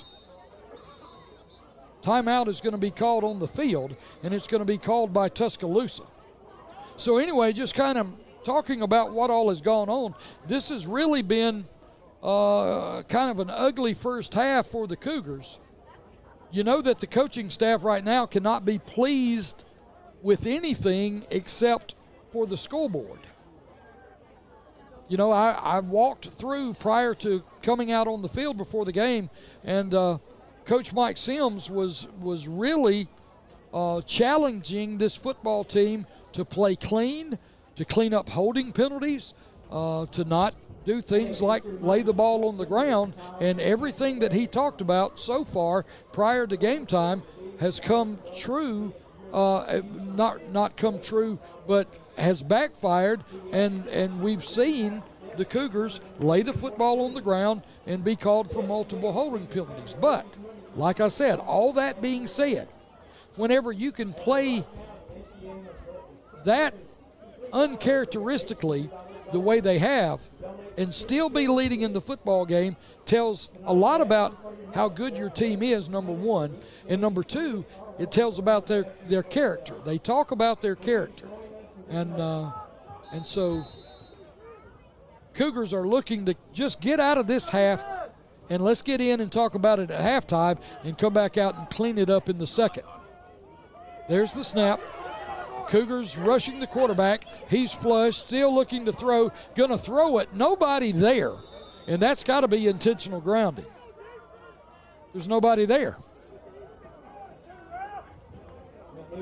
Yep, it is. It's going to be intentional grounding on Tuscaloosa, as the quarterback was on a unicycle and he was running for his life. And finally, he just threw it up, and there was nobody there he just got rid of it. So intentional grounding against the Tuscaloosa team. They're going to lose a down.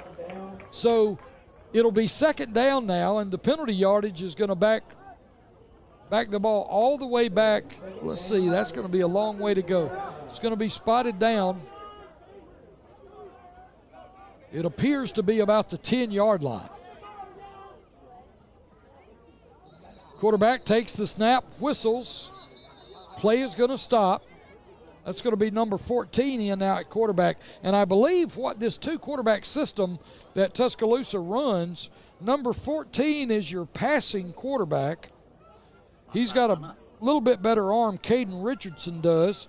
He's the sophomore, 6'1", 185 pounds. But I believe the Cougars just got called for being offside.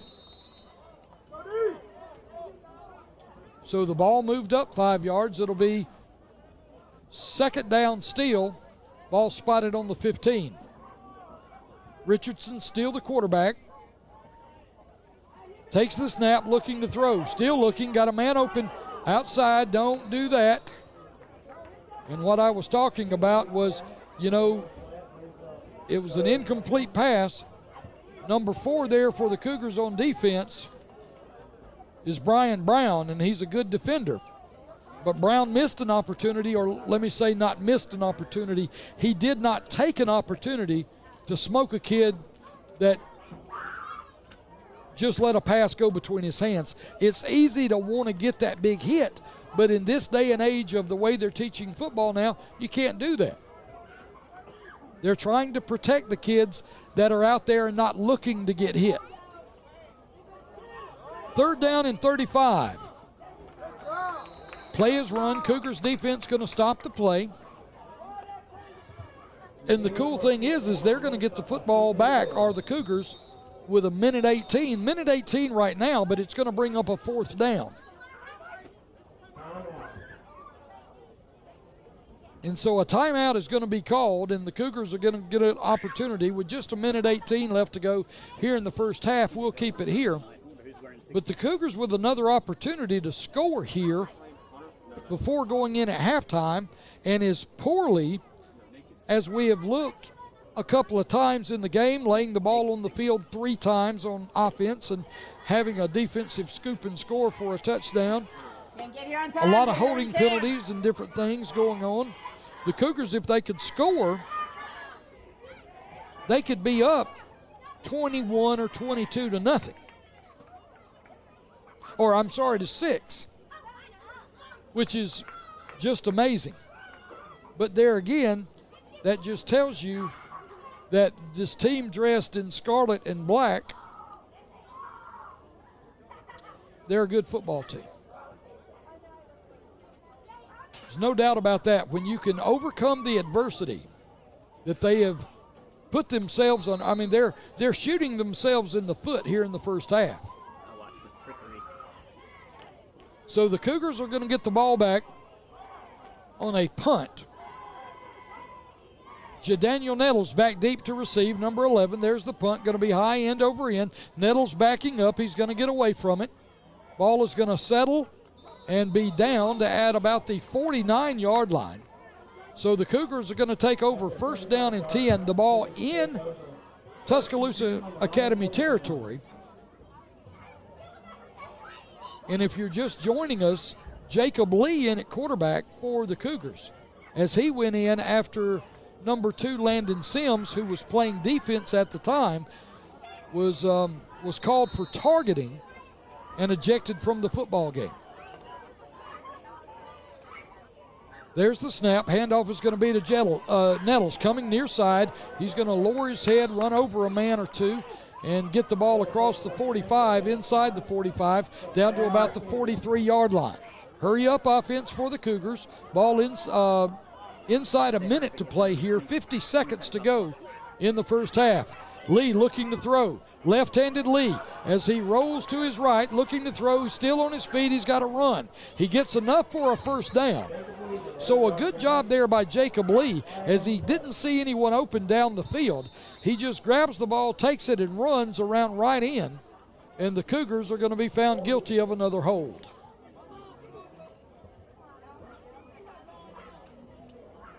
So the run for first down yardage is nullified.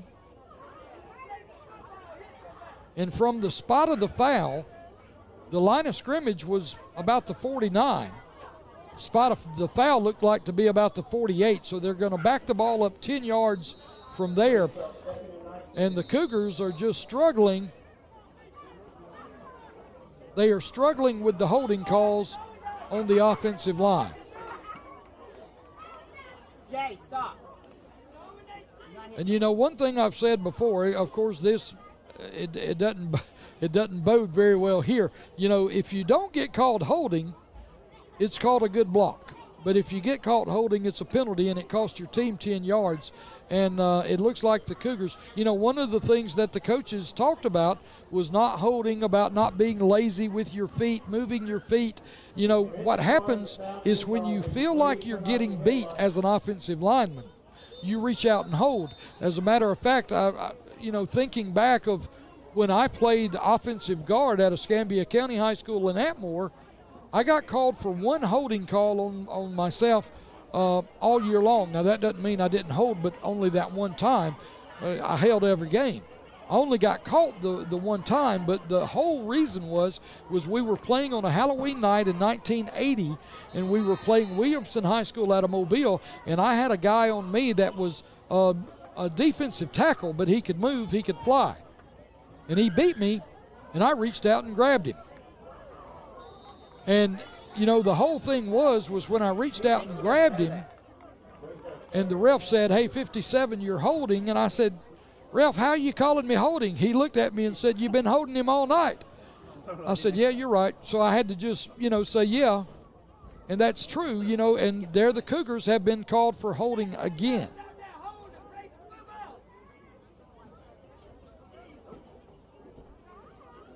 It's just on the pass plays, primarily, or maybe not. But there's been a lot of holding calls here against the Cougars tonight. And as a matter of fact, they've been flagged for holding a bunch all year long, to the point that the coaching staffs have been talking about it prior to the game. Back to throw, Jacob Lee looking down the field. Left-handed quarterback's going to throw, hits the hands of his receiver, and falls incomplete.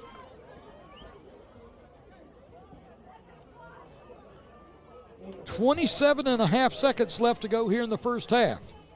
15-6 the score, Cougars with the lead.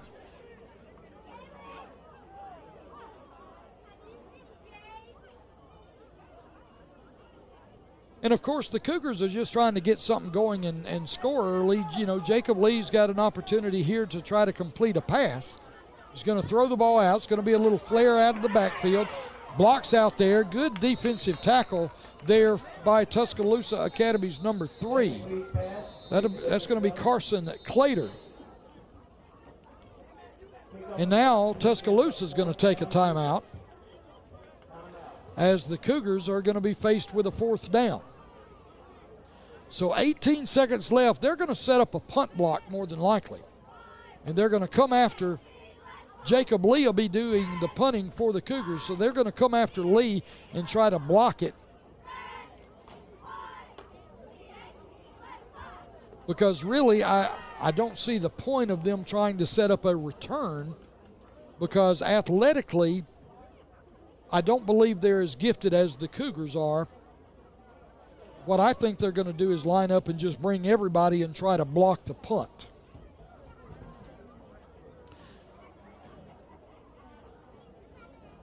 Don't forget, coming up tonight after this ball game, I'll give you a little insight because I hadn't talked about it yet because we've been so involved in this one. Coming up after this game tonight over on WPFL 105.1 in Flomaton. I'll be easing away from here, going over there and doing the high school scoreboard show after this broadcast. There's a high snap. Punt is going to get down. It's going to be end over end and rolling after it hits the ground, and Cougars are going to go down and down it. It'll be down to inside the 25 at about the 24-yard line. And that's where Tuscaloosa will take over. They've got 7.2 seconds to go here in the first half. I don't remember why. To basically run one play. So this will be the last play of the half. But getting back to my little promo is this afternoon I got a call and a situation there with Mr. Paul McVeigh, who normally does the scoreboard show, he had something come up that he had to take care of. And so he had to bow out of the broadcast tonight. So I'm going to go over and see how well I listened to how that board works, so I can figure out which buttons to push to get the high school scoreboard show on the air. That's going to end the first half. The score at the end of one half of play, Escambia Academy 15, Tuscaloosa Academy 6. We'll be back after this 2-minute break. Let's take a 2-minute break and come back. You're listening to Cougar Football on WBZR 105.9 FM in Atmore, or you may be watching on Facebook or YouTube. Juniper Creek Lumber is a family-owned and operated sawmill operation with locations in Uri, Alabama, and Bluntstown, Florida. Juniper Creek Lumber specializes in turning storm recovery logs into custom-cut lumber for use in a variety of building projects. We have longleaf pine, juniper, white cedar, cypress, and hardwood. And who wouldn't love authentic heart pine beams or new hardwood flooring, custom cut to your need and specifications? Check us out on Facebook or call Greg Kralik at 251-254-0414 or Cooper Dean at 251-362-8100. That's Greg Kralik at 251-254-0414 or Cooper Dean at 251-362-8100. For Juniper Creek Lumber, Southern Best.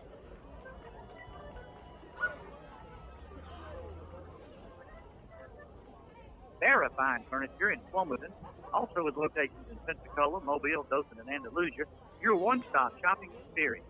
We carry over 50 different brands, including Flex Steel, Brass Mattress, Bassett, Rogue, Ashley, Catnapper, and many more. Come see our sleep gallery for a great night's sleep. You can pick out the mattress that best fits your comfort level. See it today, make it today, or you can just more. Come visit us, store hours, 9 to 5 on Monday through Friday, 9 to 2 on Saturday. Pioneer Sales of East Fruiton, Alabama. Try our inventory out for mobile homes. Check their starting price. They're best around, and they install. They have floor vents, brown and white, 4x8 size, $4.25, 4x10, $4.95. Buy one, get one free. Window screens for mobile homes. They make the design. They have tubs, doors, windows, closets, bathrooms, and sinks. Light fixtures, plumbing, AC duct, furnace vanity, cool seal, step, and kitchen sinks as well. Just about anything to do with a mobile home, they have it at Pioneer Sales in East Fruiton.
Give it up for Hillary.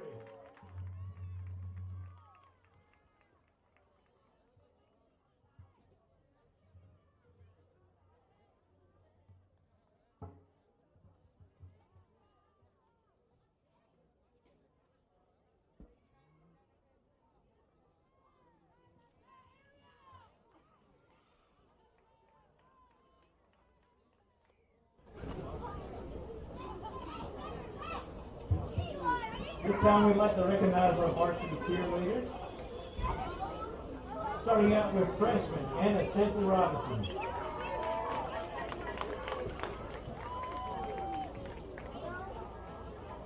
Freshman Kalia James. Sophomore Mary Ruth Short. Sophomore Thomas Johnston. Sophomore Kaylee J. Junior Ariel Curry. Junior Tiffany Bookin.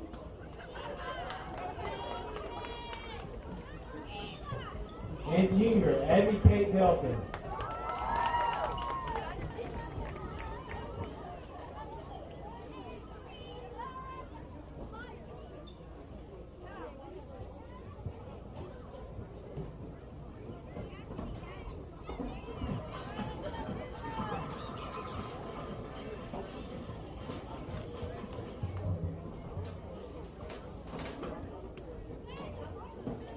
Let's try this again.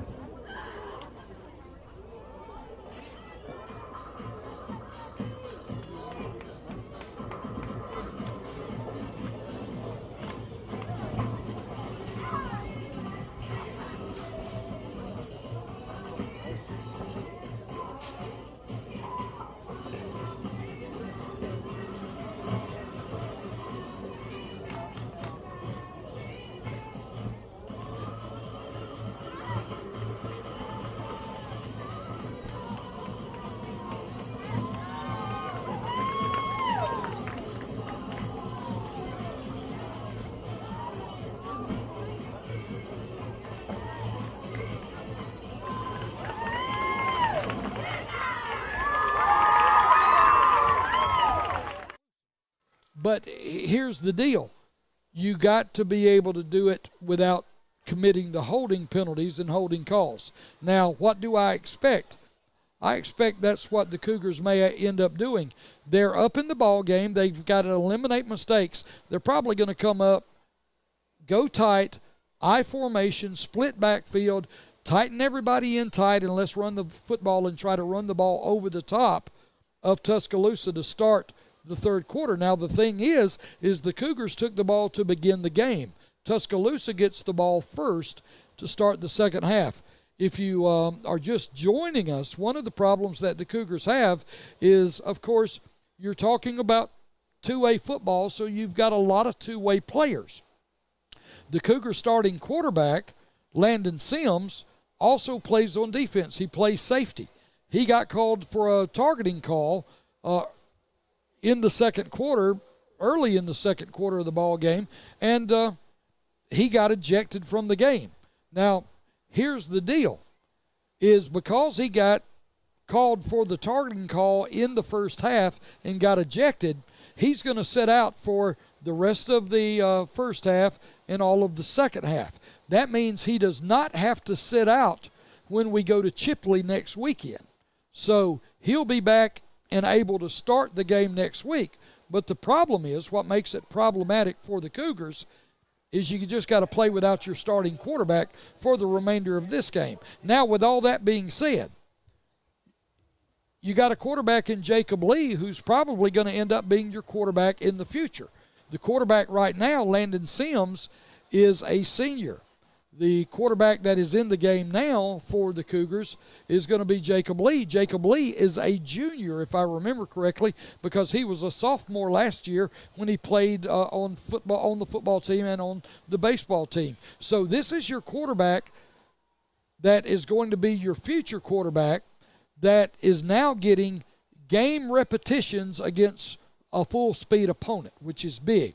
So everything being said, there's a lot of positives that come out of all these negatives. And you've also, you've got to accentuate the positive and talk about the good things, especially when things are going on paper so bad as they have tonight for the Cougars. On paper, it's bad. Scoreboard-wise, we're okay. We're leading in the ballgame by a score of 15-6. So we'll clean some things up at halftime, and we're going to come back out, and we're going to play another half of football, and hopefully the Cougars will be able to play hard, clean some things up, and we'll settle this thing at the end of the night and continue with another victory. Wanted to remind you that coming up after this game, as I said earlier, a great opportunity for me personally, and I'm excited about it. I just got to remember how to punch all the buttons on a different board that I'm not used to. Of course, I work some here at the station in Atmore, but I'm going to go to Flomaton to WPFL, the sister station of WBZR, and I'm going to do the high school scoreboard show starting somewhere around 10 o'clock. I'm going to try to get there by 10. It all depends on how long this game runs, and this game, let's see where we're at time-wise on this one. We're about 8:18, so I think we're going to be okay. If we finish this game up by 9:30 or so, then I'll be able to jump and scoop and scatter and get down the road to Flomaton, and we'll get on the air. Now, I want you to be gentle when I get down there if you happen to listen in on WPFL 105.1, because I took the crash course in pushing all the buttons and getting things on the air today, so hopefully everything's going to run out. I think I'm going to be okay. But if I make a boo-boo or two, then just please bear with me and be gentle because I'm going to do the best I can with what I got. And I know a lot of times, really, I wonder if I got very much at all. So just bear with me as we get going, and we're going to come back and talk about some more things as we continue. As I'm looking down at the south end zone, and Tuscaloosa has stayed out on this incredible night. It's actually a beautiful night for high school football, and we're about halfway through halftime.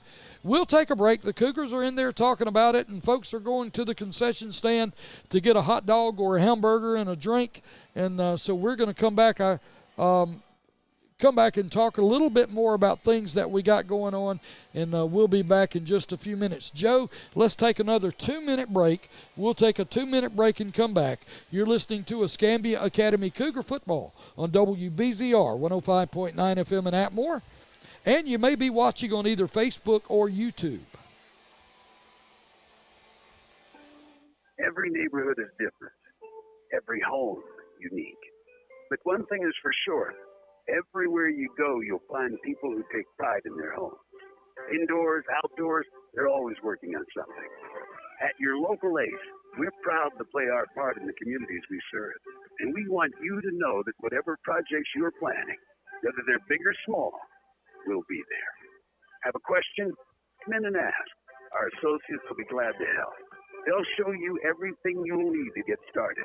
Give you friendly tips and expert advice on getting great results. Helpful ways to help you save time and money. Painting a room a new color. Getting the lawn just right. From changing porch light to hanging pictures on the wall. If you need help, your local ACE is just minutes away. Stop by today. ACE, the helpful place. The Bondurant Lumber and Hardware with locations in Bruton, Century, and Atmore.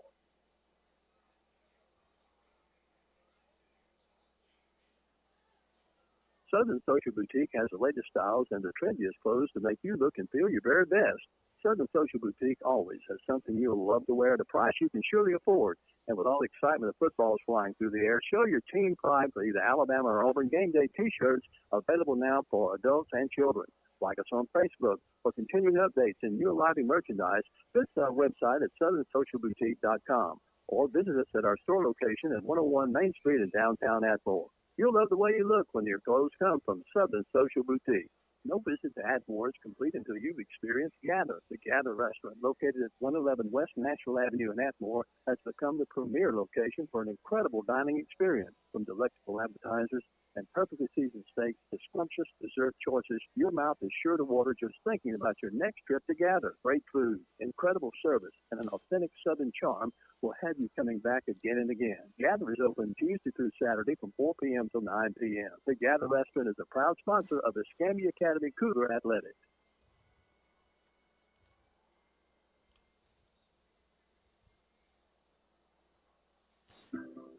Here's some good policy from your local agent and Auto Owners Insurance. When your insurance policy comes from us, it comes with something extra, a real person. Don't buy from an insurance company with an 800 number and a voicemail menu.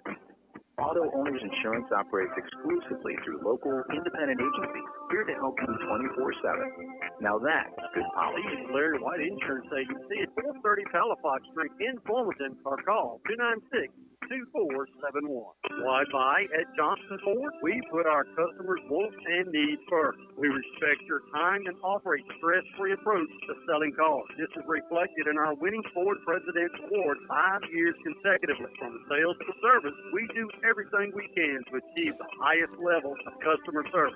We are proud to be the premier Ford dealership in this area. We invite you to come by and see us at 1828 South Main Street in Ackmore. To experience the no-hack, best price, first way of doing business, stop by and see Jim Johnson and the staff, or give them a call, 251-368-2135. And welcome back as we continue at halftime here at Escambia Academy in Canoe, Alabama. On campus here as we are at home for this game between the Cougars and Tuscaloosa Academy. As we head toward the second half of this ball game, Cougars leading in the ball game by a score of 15-6, but it's been a tough one. It's been a tough game for the Cougars.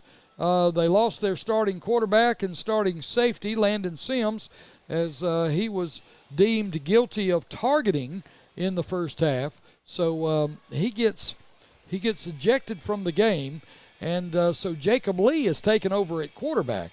And Jacob Lee, the left-handed junior, is out there now warming up as he gets set to lead his team out on the field. And like I said, this is a good opportunity. Not only is it a good opportunity for Jacob, but it's a good opportunity for the Cougars because this is your quarterback of the future. So Jacob is getting some playing time under real conditions. I mean, you cannot – anybody that's been around football any amount of time has to understand and know that you cannot make practices like a game. The speed is not different. It's not as fast. There's things going on that because practices, you kind of script practices and the way things happen. In the game, things are flying around, things are going wide open and everything. And so this is great experience for Jacob Lee now at quarterback as, the Cougars get an opportunity to see what Jacob can do. I know his family. I know the kid. He'll be fine. He's just having to kind of learn on the go right now. There's no doubt he knows the offense. He knows what he has to do. He fought some, kind of fought some being a little uncomfortable in the first half. And the thing that's so cool about this is I'm looking out on the field right now, and even though Landon Sims has been dismissed from the game, he's still in his uniform. His helmet is off. He is down there talking to the center for the Cougars, number 54, and I believe that's Tamarian Knight, and also number 6, Jacob Lee, and he's down there giving encouragement and saying, hey, look, we got this, and I'm sure that coming from the senior, trickling down to the junior it's big. It's big for the confidence of Jacob Lee at this juncture of the ball game. So let's see what happens as we get ready to get started. Tuscaloosa's about ready to head to their sidelines.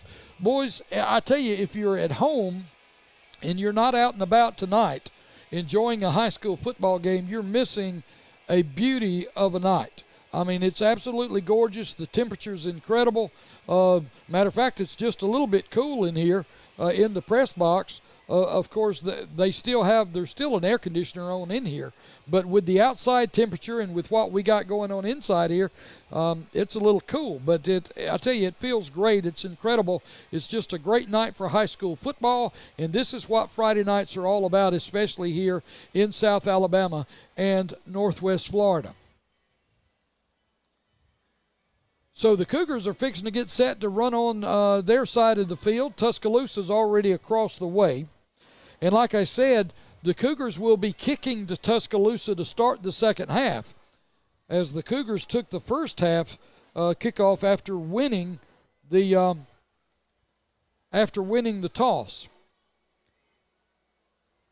Coach Mike Sims out talking to the head referee, the white hat, as he is referred to, because he's the gentleman in the white hat. He's the head guy. He's the crew chief, if you can call him that.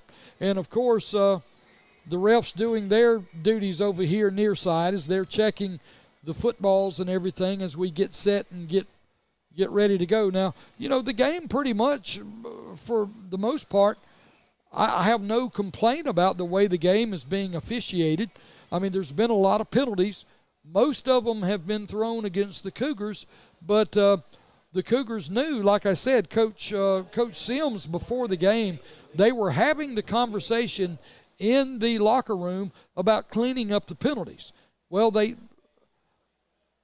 maybe we weren't just listening quite enough and quite intently. I'm sure that the conversation at the half got intense, and I'm glad I wasn't on the receiving end of that one. But they've discussed it now, and let's see how the Cougars respond here in the second half of this football game. Tuscaloosa will get the football.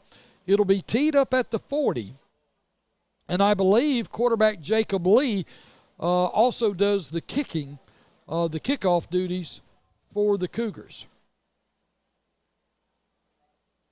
The Cougars will be kicking off from right to left, south end zone to north end zone. Wanted to let y'all in on a score that I got. I almost failed to mention, but we got a couple of guys over at Escambia County High School against Monroe County High.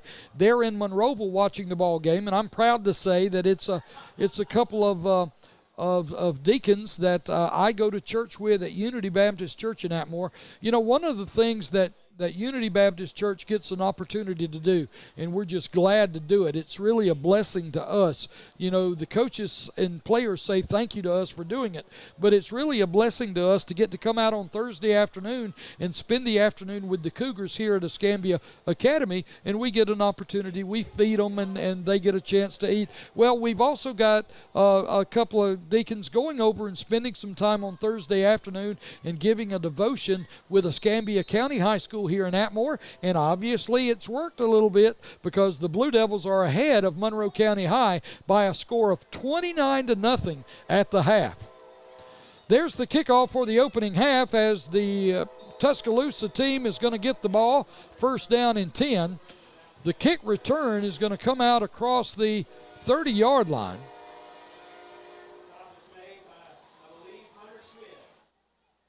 So Hunter Smith for the Cougars is credited with the stop.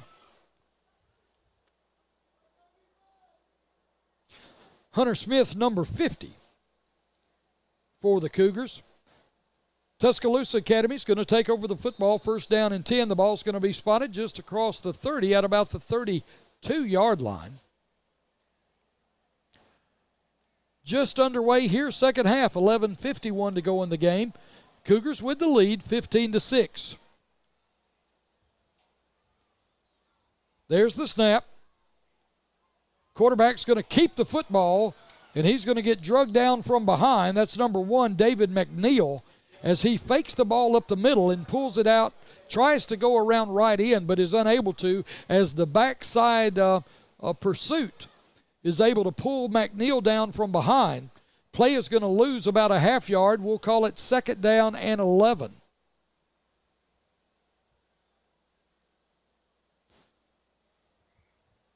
Wide receivers wide to both sides. H-back set to the right. Single setback behind McNeil. There's a handoff. Tough running on that against that defensive front of the Cougars as they make a quick stop.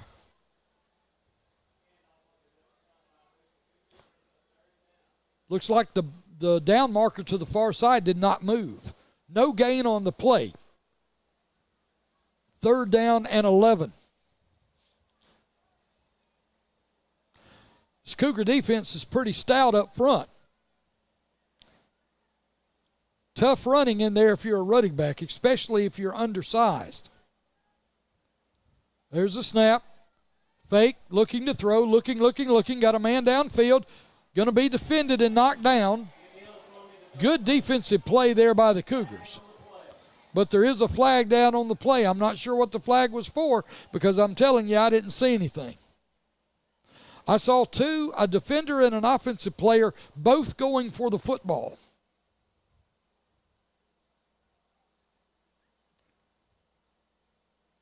Pass interference against the Cougars.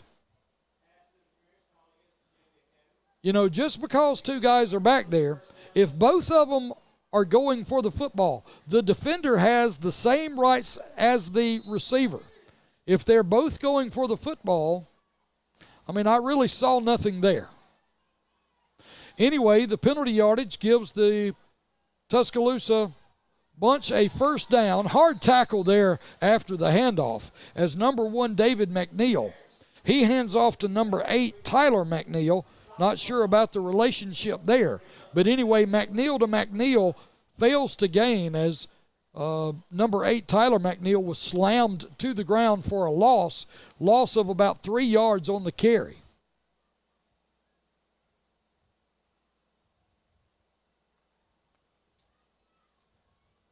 Tuscaloosa breaks the huddle. They're going to send a slot to the right side. Tight end to the left. Now they split a back out as an H-back over there. Single setback behind McNeil, the quarterback. He's in the shotgun. Handoff is going to be to the back. That's going to be number 5 on the carry, Jordan Evans, the senior, 5'11", 180. And he gains just a couple yards. Doesn't even get back to the original line of scrimmage. It's going to be 3rd down and 11.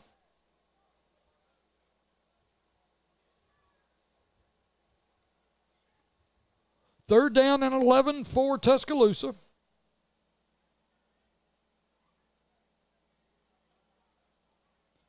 The Knights with the football. Ball spotted at the 46-yard line, their own 46. Twin slots, both sides. Cougars look like they're going to blitz. Now they back out of it. Flag is going to be on the play. It looks like it's going to be, let's see.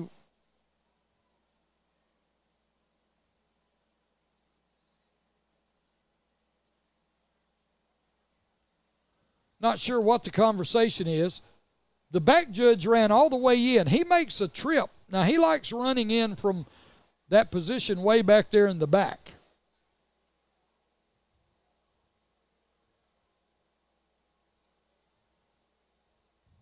And I'm not sure, really, that's going to be a procedure penalty against Tuscaloosa. You know, we've had a couple, and I'm not criticizing referees because believe you me, understand me, I've done it, okay? I've been on the field during high school football games, and I understand what they've got a tough chore.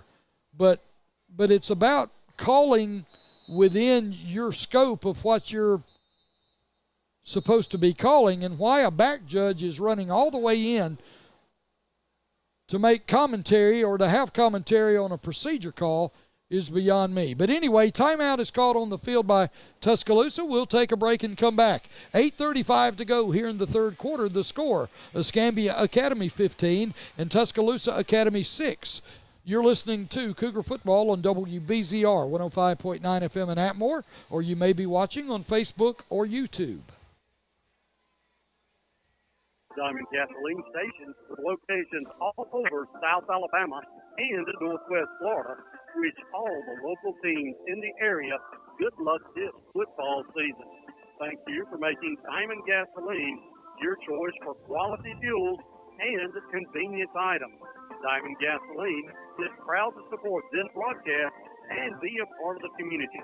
And remember, fill your tank and save your green at Diamond Gasoline. Whether selling or buying whole lots, land or commercial property in both Alabama and Florida, you need to see the fine folks at Southern Real Estate. Debbie Rowell, owner and broker, and agent David Dobson are ready to assist you with any real estate needs. Located at 800 East Nashville Avenue in Atmore and at southernrealestate.org on the web, they are just a phone call away at 251-368-4397. Choosing the right realtor makes all of the difference. See Southern Real Estate.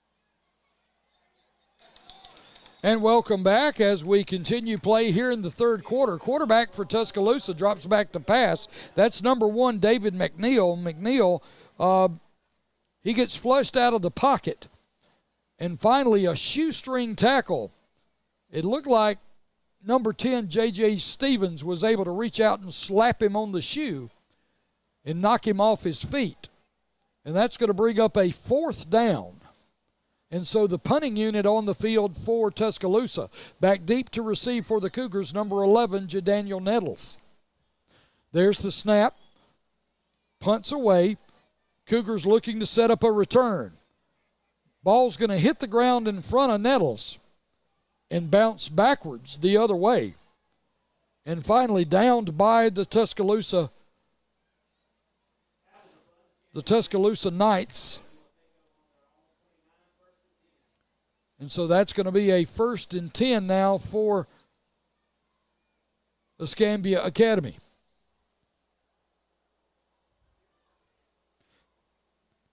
So Cougars with the football. 7:44 remaining here in the third quarter. They lead in the game by a score of 15-6.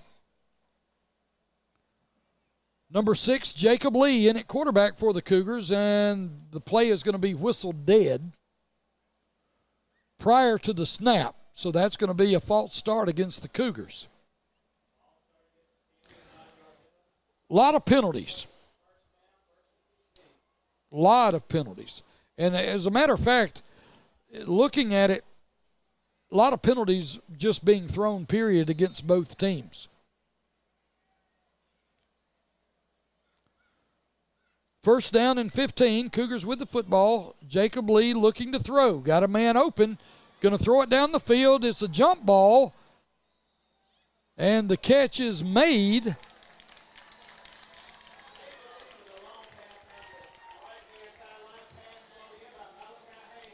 Malachi Haynes is able to bring that football in. So a completion there to number 1 Malachi Haynes from number 6 Jacob Lee.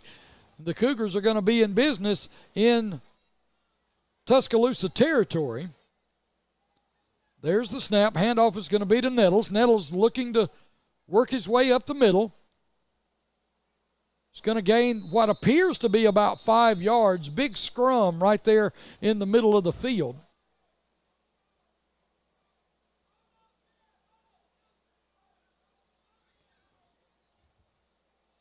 So Jadaniel Nettles is going to come off. Cougars get the play signaled in from the sideline. Everybody's going to check their wristband and see what the play is. We're going to line up and run it. Wide receiver split wide to either side. Handoff is going to be to number 3. That's going to be Christian Crook. And guess what? There's another penalty flag on the play, and it's going to be in the area where they call holding.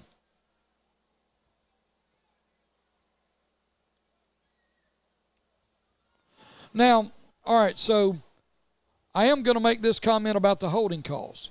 All right, so you got the umpire who is set up where he is set up. The ball is going right side away from the umpire.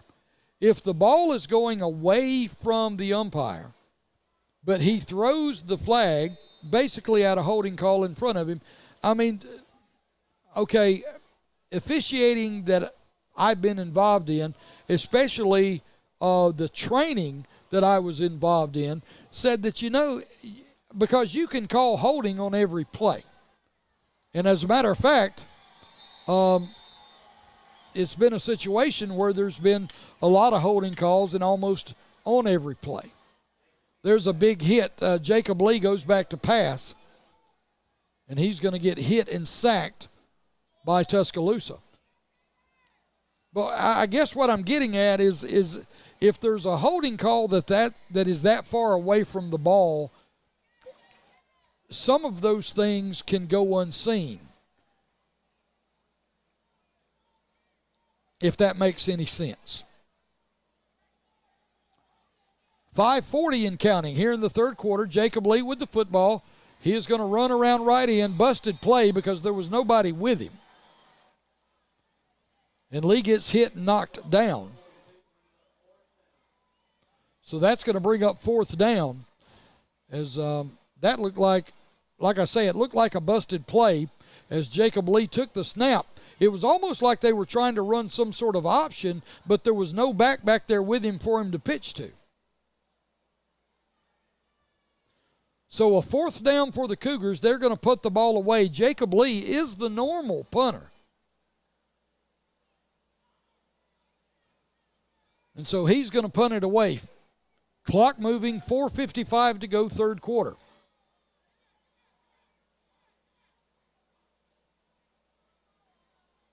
Late substitution there for the Cougars.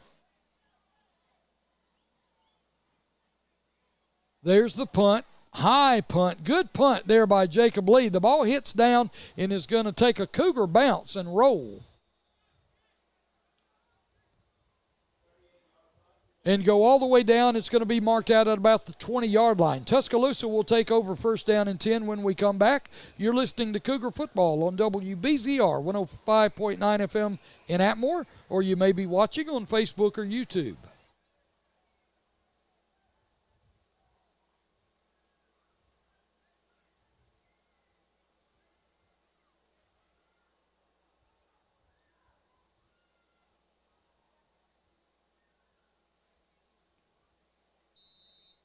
And I tell you what we'll do, we'll just keep it right here as we continue here in the third quarter. 4:31 to go. Tuscaloosa with the ball, first down and 10. Quarterback, that's going to be number 14, as he's going to keep the ball and finally be chased out of bounds. And you can tell 14's a young kid. For one thing, he hadn't learned that when you run the ball near side to the other team's sideline and you run out of bounds, you don't stand over there in enemy territory and point, hey, I just made a first down against you guys, and do it on, you do that on your sideline, but don't do it on the other team's.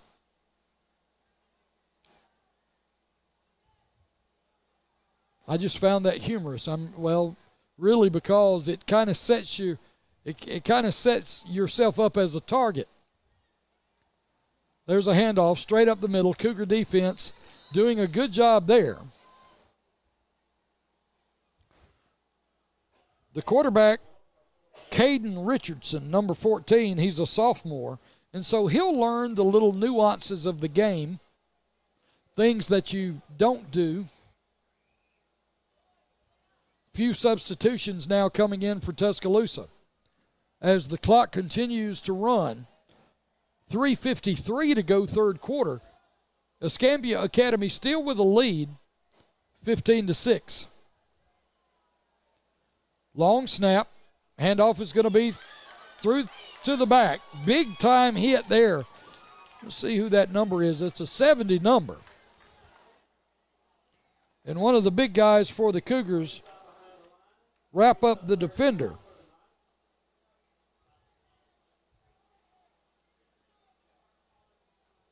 And I'm still trying to get that number to see. It looks like 75. That's going to be Jamison McGee on the stop.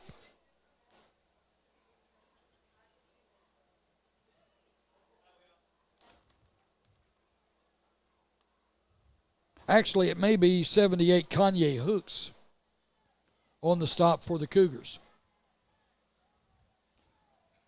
Richardson looking to throw, flushed out of the pocket. That's going to be a straight quarterback run as he takes the snap. Just a quarterback draw right up the middle. A good play. And Richardson got hit pretty good. And he's walking a little gingerly as he heads toward the sideline. And there you go. That's what he's coming back. But that's what I'm kind of saying is, you know, if you're going to carry the football as a quarterback, one thing you don't want to be doing is on the opposition sideline signaling, hey, guys, I just made a first down. The other team they don't really like that when you do it. Handoff right up the middle. Good job there by the Cougars linebacking core. Number 14 on the stop for the Cougars. That's going to be Brady Howell.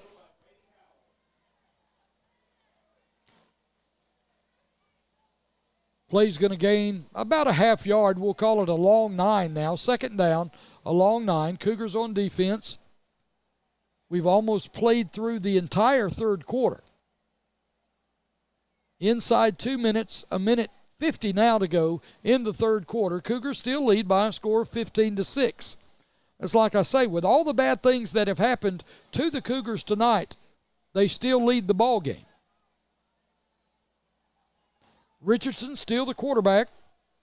In for Tuscaloosa. There's the snap. Handoff is going to be to the back. Breaks the tackle. Gets a block. Now running. Trying to run over another guy. And number 5 on the carry, that's going to be Jordan Evans with a big run. Jordan Evans, a senior. 5'11", 180 pounds with a hard run. He gets the ball inside Cougar territory, and it'll be first down and 10 for Tuscaloosa.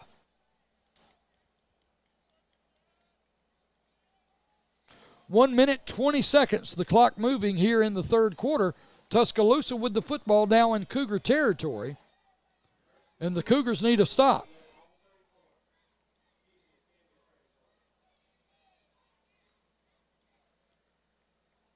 Wide out, split wide to either side. There is an H-back. Quarterback in the shotgun has got a back behind him. Quarterback's going to keep it, but he's going to go down, as that play did not fool the Cougars. Number 14, Caden Richardson, as he keeps the ball, trying to go around left end with it, and he just got pursued from the backside and dropped for about a 6 or 7 yard loss. We'll call it 6. It'll be second down 16. The ball backed up to the 40-yard line of the Cougars.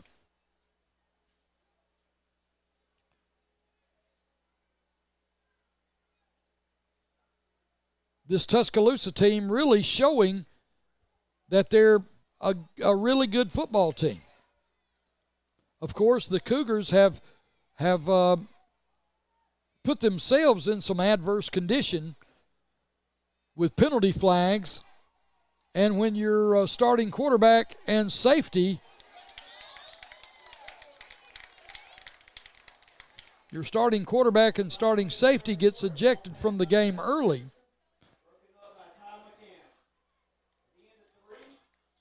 so that's the end of the third quarter, as that was the last play on the incomplete pass there for the Cougars, and we go to quarter number 4. We'll be back. When we come back, we'll have 12 minutes left in the ball game, and the Cougars still have the lead by a score of 15-6. You're listening to Escambia Academy Cougar football on WBZR 105.9 FM in Atmore, or you could be watching on Facebook or YouTube.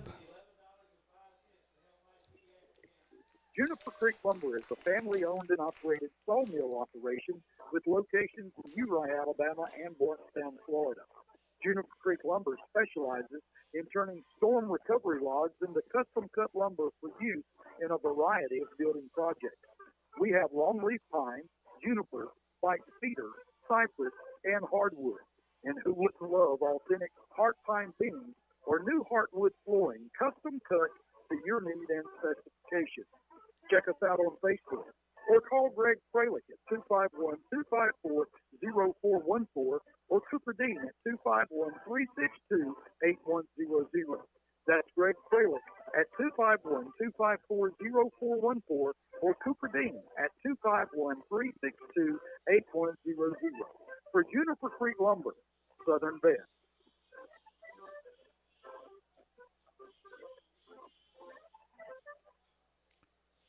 And we're back. Glad to be back as we get started here to get the fourth quarter started of this ball game. Tuscaloosa Academy with the football.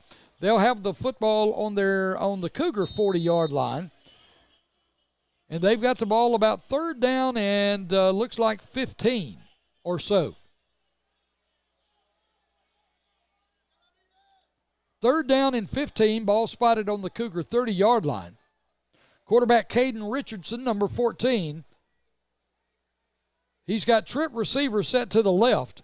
Single receiver to the right. There's the snap, going to be a shotgun. He's looking to throw. Now he's going to run. Being flushed, he's going to get finally run out of bounds, far side.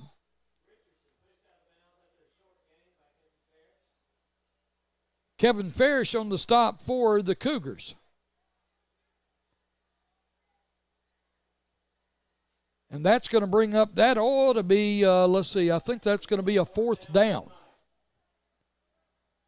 So really they marked the ball where only about the length of the football was gained on the play.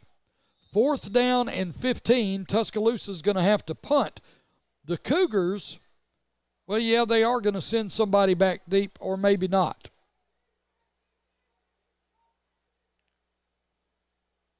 Tuscaloosa's going to snap and punt the ball, or that's what they're doing, it appears. They're sending the punt unit out there.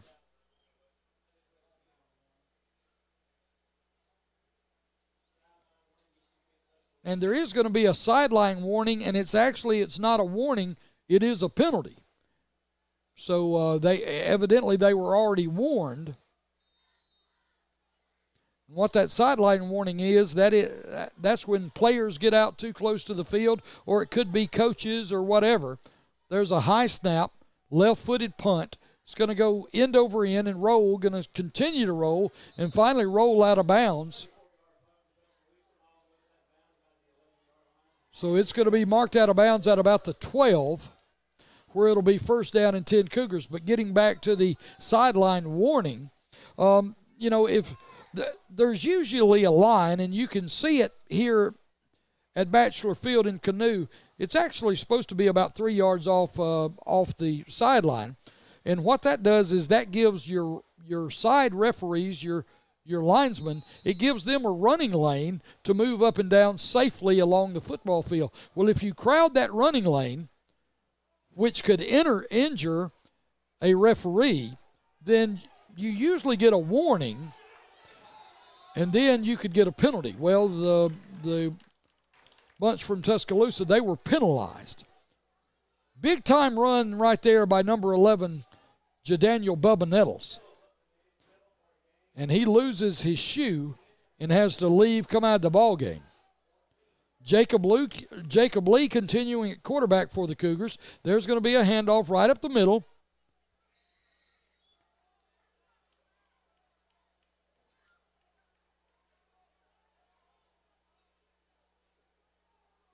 Nettles back in the ball game. On the carry was number 3, Christian Crook. Crook gains about 2 yards. It'll be second down and 8. Here the Cougars set very tight. There's a penalty flag.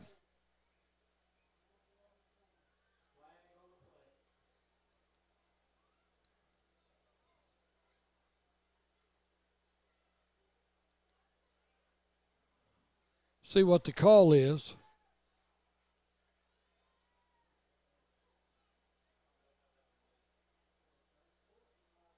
It's going to be unsportsmanlike conduct against the Cougars. Something, and that was something verbal.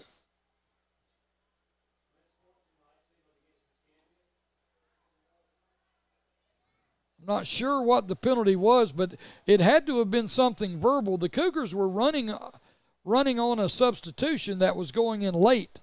But evidently something along the line of scrimmage was said, because the umpire that sits behind the defensive linebackers, or behind the defensive line in the area of the linebackers, he's the one that threw the flag. So he heard something that was said. Nettles on the carry, breaks the tackle, breaks another one as they direct snap to Bubba. And there's another flag.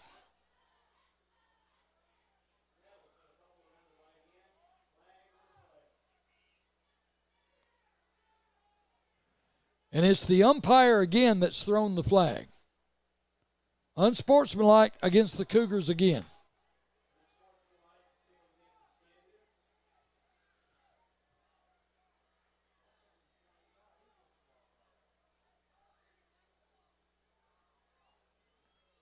And I don't know what's being said. I really don't.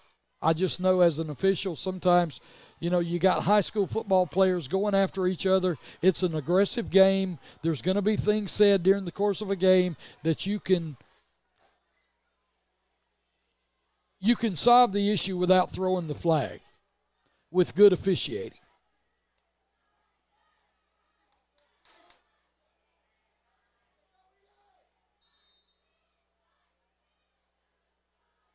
There's the snap, going to be a direct snap to Nettles. Nettles looking for yardage, twisting his way.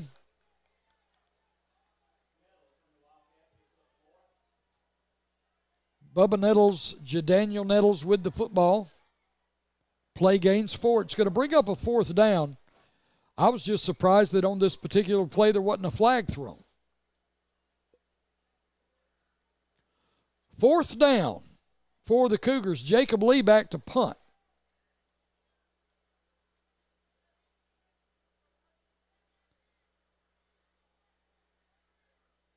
Tuscaloosa looks like they're coming. Here comes the attempt to block. The punt is away. Fair catch is going to be called for. The ball does not get out of Cougar territory. And with the fair catch, the ball will be spotted at the Cougar 48-yard line. When we come back, that's where Tuscaloosa has the ball. Cougars are going to take a timeout. We'll take a timeout with them. With 8:44 remaining in the ball game, the score, Escambia Academy 15, Tuscaloosa Academy 6. You're listening to Cougar Football on WBZR 105.9 FM in Atmore, or you may be watching on Facebook or YouTube. Verifine Furniture in Wilmington, also with locations in Pensacola, Mobile, Dothan, and Andalusia, your one-stop shopping experience. We carry over 50 different brands, including Flex Steel, Craftmaster, Bassett, Rowe, Ashley, Catnapper, and many more. Come see our sleep gallery for a great night's sleep. You can pick out the mattress that best fits your comfort level. See it today, take it today, or you can custom order. Come visit us, store hours 9 to 5 on Monday through Friday, 9 to 2 on Saturday. Pioneer Sales of East Bruton, Alabama says buy our inventory out for mobile homes. Check their starting prices. They're best around, and they install. They have floor vents, brown and white, 4x8 size, $4.25, 4x10, $4.95. Buy one, get one free. Window screens for mobile homes. They make them to size. They have tubs, doors, windows, faucets, bathrooms, and sinks. Light fixtures, plumbing, AC duct, furnace vanities, cool seal, step, and kitchen sinks as well. Just about anything to do with a mobile home, they have it at Pioneer Sales in East Bruton. Give them a call today, 867-8507. And welcome back. Tuscaloosa with the football as they come out after the timeout. They'll have a 1st down and 10. The ball spotted at the Cougars' 48-yard line. Cougars still with the lead, 15-6. Quarterback for the Tuscaloosa team being flushed out of the pocket and going to roll around right in. He's going to lose yardage. That's Caden Richardson. Flushed out of the pocket. It's going to bring up a 2nd down. He loses about 4 yards on the play, as he was looking downfield to try to hit an open receiver and just got flushed, and he couldn't look for a receiver anymore. He was having to run for his life. 2nd down now and 14. Ball now back inside Tuscaloosa territory. Slot to the left. Wide receiver to the right, 2 backs in the backfield. There's going to be a handoff. Now the quarterback looking to run the option. He has to reverse field and go the other way, and he's just running good defense by the Cougars. They were trying to run an option this way toward the Cougar bench, and Cougars weren't having it. They defended the option well. The quarterback for Tuscaloosa is going to take a timeout. The Tuscaloosa quarterback, who was Caden Richardson, he tried to reverse his field and go back the other way, but he was just unable to do that as the Cougars defended both ends of the line of scrimmage. And finally, he loses his footing and falls again. It's going to be third down, and third down and about 14. We'll stay here as just underway here in the fourth quarter, and with all the offense being on the ground right now, because Tuscaloosa is unable to throw the football, and they're trying to throw it some, but they're not able to. And so the clock is remaining to run, so we're inside or just outside of 8 minutes. It's 8:04 to go here in the ball game. Don't forget now, we'll be leaving here after this ball game, going to Flomaton to WPFL 105.1. I'll get my opportunity to kind of step in tonight for Paul McVeigh and do the Friday night scoreboard show. And I'm sure it will not be, because I'm going to tell you, Mr. Paul, he rocks that scoreboard show pretty good.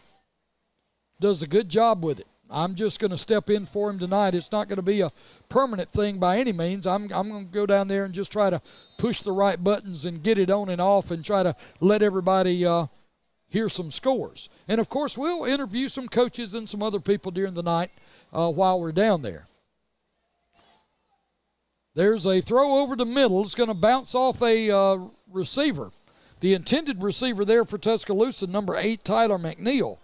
But the pass from number 14, Caden Richardson, deflects off McNeil and falls incomplete. And that's going to bring up a fourth down now. Fourth down and 14. And the punting unit for Tuscaloosa is going to come out and punt the ball away. But the Cougars they're going to send the guy back. No, maybe not. Well, yeah, they're going to send the guy back, but it looked like what they're trying to do, they're trying to play some defense here because they're guarding against the fake. Very effective left-footed punt that's finally going to be downed at the Cougar 20-yard line. That's where they will take over first down and 10. Let's take a break and come back. With 7:48 left to go here in the ball game, the score, Escambia Academy 15, Tuscaloosa Academy 6. You're listening to Cougar Football on WBZR 105.9 FM in Atmore, or you may be watching on Facebook or YouTube. It's great to be back under the lights of Friday night football. It's been a long time since I was a player under these same lights, but I haven't forgotten the hard work, determination, and teamwork it takes to finish the game with a victory. As your senator, I use these same principles in Montgomery as we compete with other areas of the state for the resources we need. It is my job to see that Escambia County comes out a winner. Atmore Auto Parts, located at 105 North 2nd Avenue in Atmore, is your local Napa dealer, specializing in automotive parts, farm and agricultural parts, ATV and heavy-duty parts, marine and hydraulic hoses. Atmore Auto Parts is open Monday through Friday from 7 to 5, and on Saturdays 7 to 12. No one knows parts better than the folks at Atmore Auto Parts. So for your next project, call Atmore Auto Parts at 251-368-2148. And welcome back as the Cougars get set to take over the football first down and 10. The ball spotted at their own 20-yard line. 7:43 to go here in the ball game. Jacob Lee in at quarterback for the Cougars. Handoff is going to be to number 11. That's Jadaniel Bubba Nettles. Nettles with running room. Going to break around right in now down the sideline. Going to be hit from behind and fumbles the ball, but fumbles it out of bounds. That could have been, well, it was a fumble, but fumbled out of bounds. Luckily enough, that was the first time tonight that the Cougars have fumbled the football and not lost it. Very lucky for the Cougars there. There's the snap. Handoff is going to be to Nettles. Nettles still on his feet, still running, battling for yardage. Pyle still running, moving. People jumping on top, trying to bring Nettles down. Hard running there by Jadaniel Bubba Nettles, as that's going to be enough for another Cougar first down.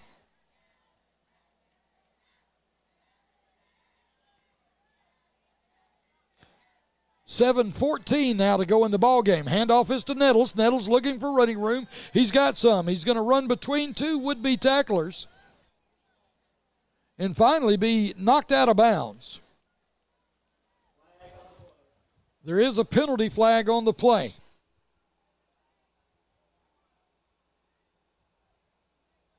And it is against the Cougars.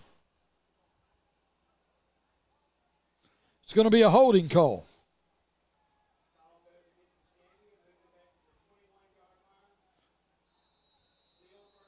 So a holding call against the Cougars.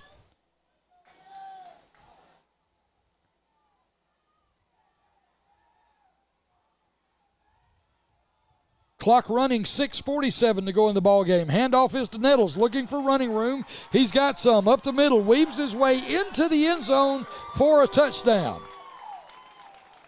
And I'm looking. This time I don't see a flag.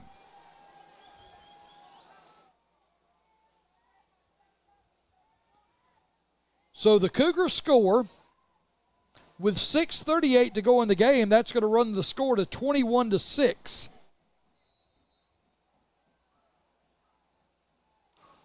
The Cougars are going to line up and go for two.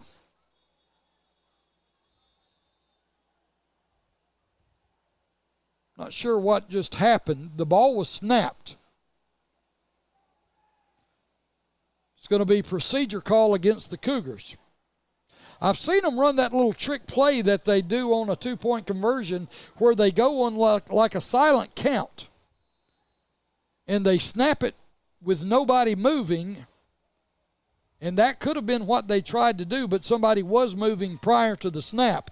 And that's what backs them up 5 yards. Jacob Lee quickly ran to the sideline, talked to Coach Mike Sims, and he sent in a play. And so they're going to run something here. This is a two-point conversion. There's the snap. Lee looking to throw, still looking, dancing around. Now he's got some blockers ahead of him, got a lot of room to run. Oh, he fumbled the football. Ball comes out again, and finally somebody's just going to fall on it, and that means that the two-point conversion is not going to be any good. 21-6 the score. With 6:38 remaining in the ball game, we'll take a break. You're listening to Cougar Football on WBZR 105.9 FM in Atmore, or you may be watching on Facebook or YouTube. Every neighborhood is different. Every home unique. But one thing is for sure, everywhere you go, you'll find people who take pride in their homes. Indoors, outdoors, they're always working on something. At your local ACE, we're proud to play our part in the communities we serve. And we want you to know that whatever projects you're planning, whether they're big or small, we'll be there. Have a question? Come in and ask. Our associates will be glad to help. They'll show you everything you'll need to get started. Give you friendly tips and expert advice in getting great results. Helpful ways to help you save time and money. Painting a room a new color. Getting the lawn just right. From changing a porch light to hanging pictures on the wall. If you need help, your local ACE is just minutes away. Stop by today. ACE, the helpful place. Steve on Grant Lumber and Hardware with locations in Bruton, Century, and Atmore. Jacob Lee is going to tee the ball up at the 40-yard line and kick off for the Cougars after they have scored and failed to get the two-point conversion. 21-6 the score with 6:38 to go here in the ball game. Lee going to kick the ball end over end and a line drive, and it is going to be out of bounds. The kick went out of bounds, which means it's going to be a penalty. And so Tuscaloosa will get a choice of where they want the football. They'll either want it up about the – no, they're going to make them re-kick. They could have taken the ball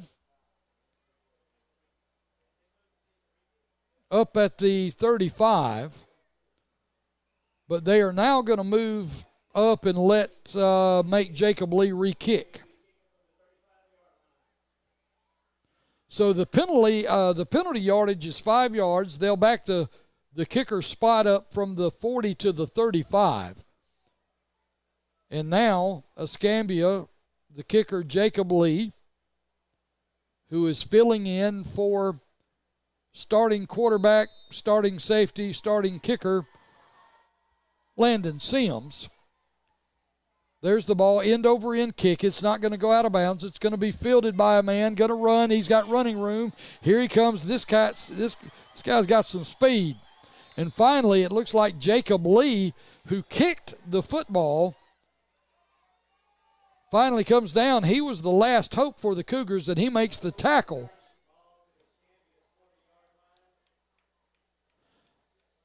And to be honest with you, I'm looking at the speed that kid showed for Tuscaloosa, and I wonder where he's been all night. Because I believe that may be his first time touching the football. And I know you may find this hard to believe, but there is another penalty flag on the play. And it's going to be a block. It's either going to be a hold or a block in the back against the kicking team. Maybe a hold, I believe, because that was a 10-yard mark-off.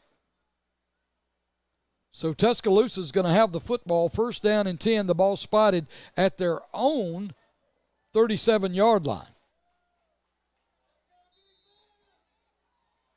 6:28 to go.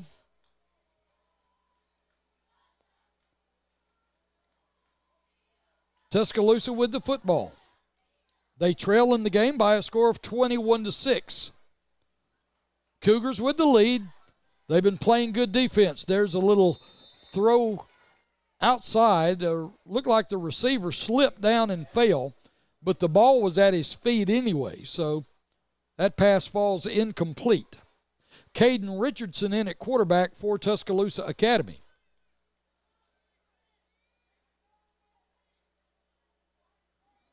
Tuscaloosa huddles up.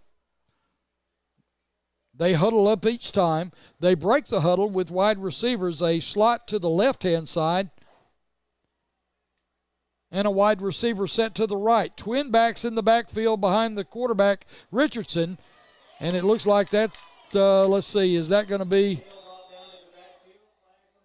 it's going to be flags on the play. I think it was a face mask.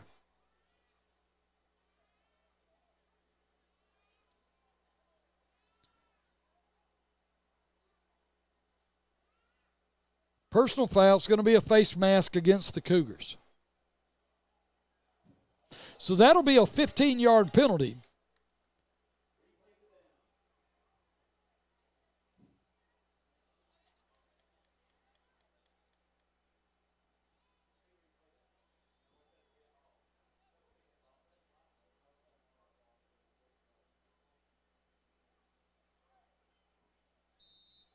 And actually, what they just may have done is called some sort of offsetting penalty.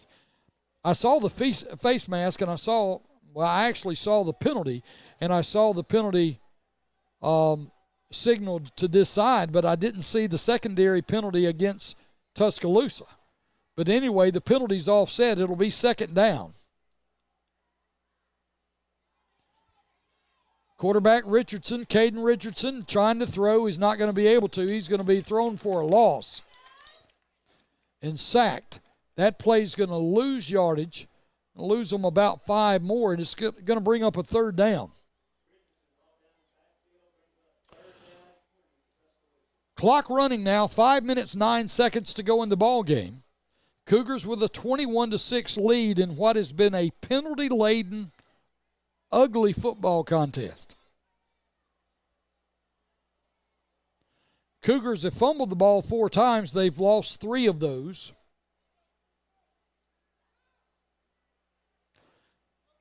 Richardson breaks the huddle with his offense. He's got trips to the left side, 1 wide receiver to the right. There's the snap, looking to throw, is going to be flushed, going to be grabbed, going to be thrown for a loss. There's just nobody open down the field. And when you have to hold on to the football that long, number 50, Hunter Smith, credited with the tackle, and you just don't have enough time. This Cougar defense has really played really good and stellar. The only points on the board for Tuscaloosa have been on a scoop and score on a fumble.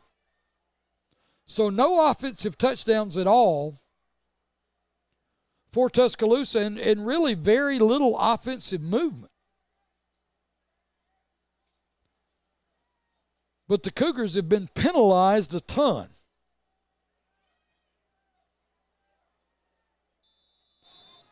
So the high punt hits the ground. It bounces backwards in the Cougars' favor. And it'll be first down and 10 for the Cougars in Tuscaloosa territory. The ball spotted at the 42-yard line.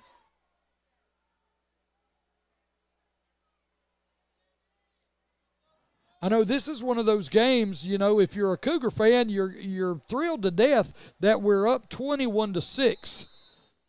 But it's just been hard to watch because of the penalties and the different things going on the field. Handoff is going to be to number 11. That's Jadaniel Nettles. Nettles weaving his way through traffic, far sideline.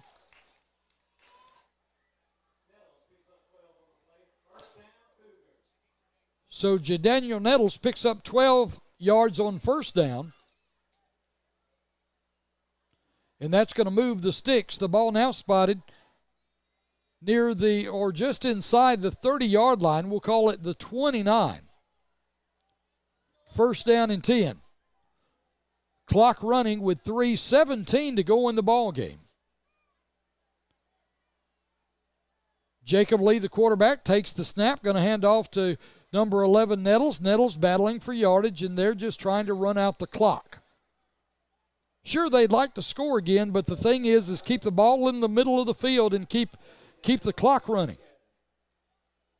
Inside 3 minutes now, 2:52 and counting, 21-6 the score, Cougars. Second down, 5 yards to go, and the Cougars are just letting as much time as they can elapse off the clock. Of course, the play clocks here on the field are not working. The clock itself is being kept by the referee. Jadaniel Nettles keeping the ball in the middle of the field as he jukes and jives and heads down toward the first down marker. Looks like he's going to be just a little bit short. Third down and 1. For the Cougars. Clock still running now. 2:10 to go in the ball game. Cougars still leading 21-6. Wanted to let you know about a score. Escambia County High School, the last score I have, the Blue Devils had gone into the fourth quarter leading Monroe County High by a score of 36-0. 1:49 and counting here to go. Snap. Jacob Lee, a little pitch, going to go to number 3. That's going to be Christian Crook. Crook looking for running room. Doesn't find much to go around right in. But there again, he's not going outside of the numbers because he don't want to do anything to go out. He don't want to go out of bounds. Cougars are perfectly content with just running out clock right here. 1:19 to go. Clock still running. Cougars with the football on a second down and trying to see far sideline. It's actually, I'm sorry, it was a fourth down. Fourth down and 1, and the Cougars pick up the first down. And the clock is going to continue to run. Now inside a minute. So this game is going to end here in just about 53 seconds from now, and the Cougars are going to pick up win number 5 on the year against Tuscaloosa Academy. Now let me say this about Tuscaloosa. Tuscaloosa has fought a valiant fight. And the Cougars have overcome a tremendous amount of self-inflicted adversity in this ball game to get this win. Jacob Lee takes the snap. He's going to kneel on the football, and that's going to do it. As time will run out here in the ball game, now inside 17, 16, 15 seconds to go in the ball game. The Cougars coming to their sideline, and of course Tuscaloosa going to the other side. Both teams will meet at midfield, and they will, of course, share a prayer together. And thank goodness nobody in this game tonight was injured. So they're lining up as if they're going to – I don't think they're going to shake hands, and that's one of those COVID deals that we're still going through with all the COVID protocols and everything. But the Cougars do pick up a win, and I tell you, it was hard fought. And like I say, one of the problems was it was hard fought because of all the self-inflicted injuries, not physical injuries, but the self-inflicted penalties and different things that happened to the Cougars during the ball game.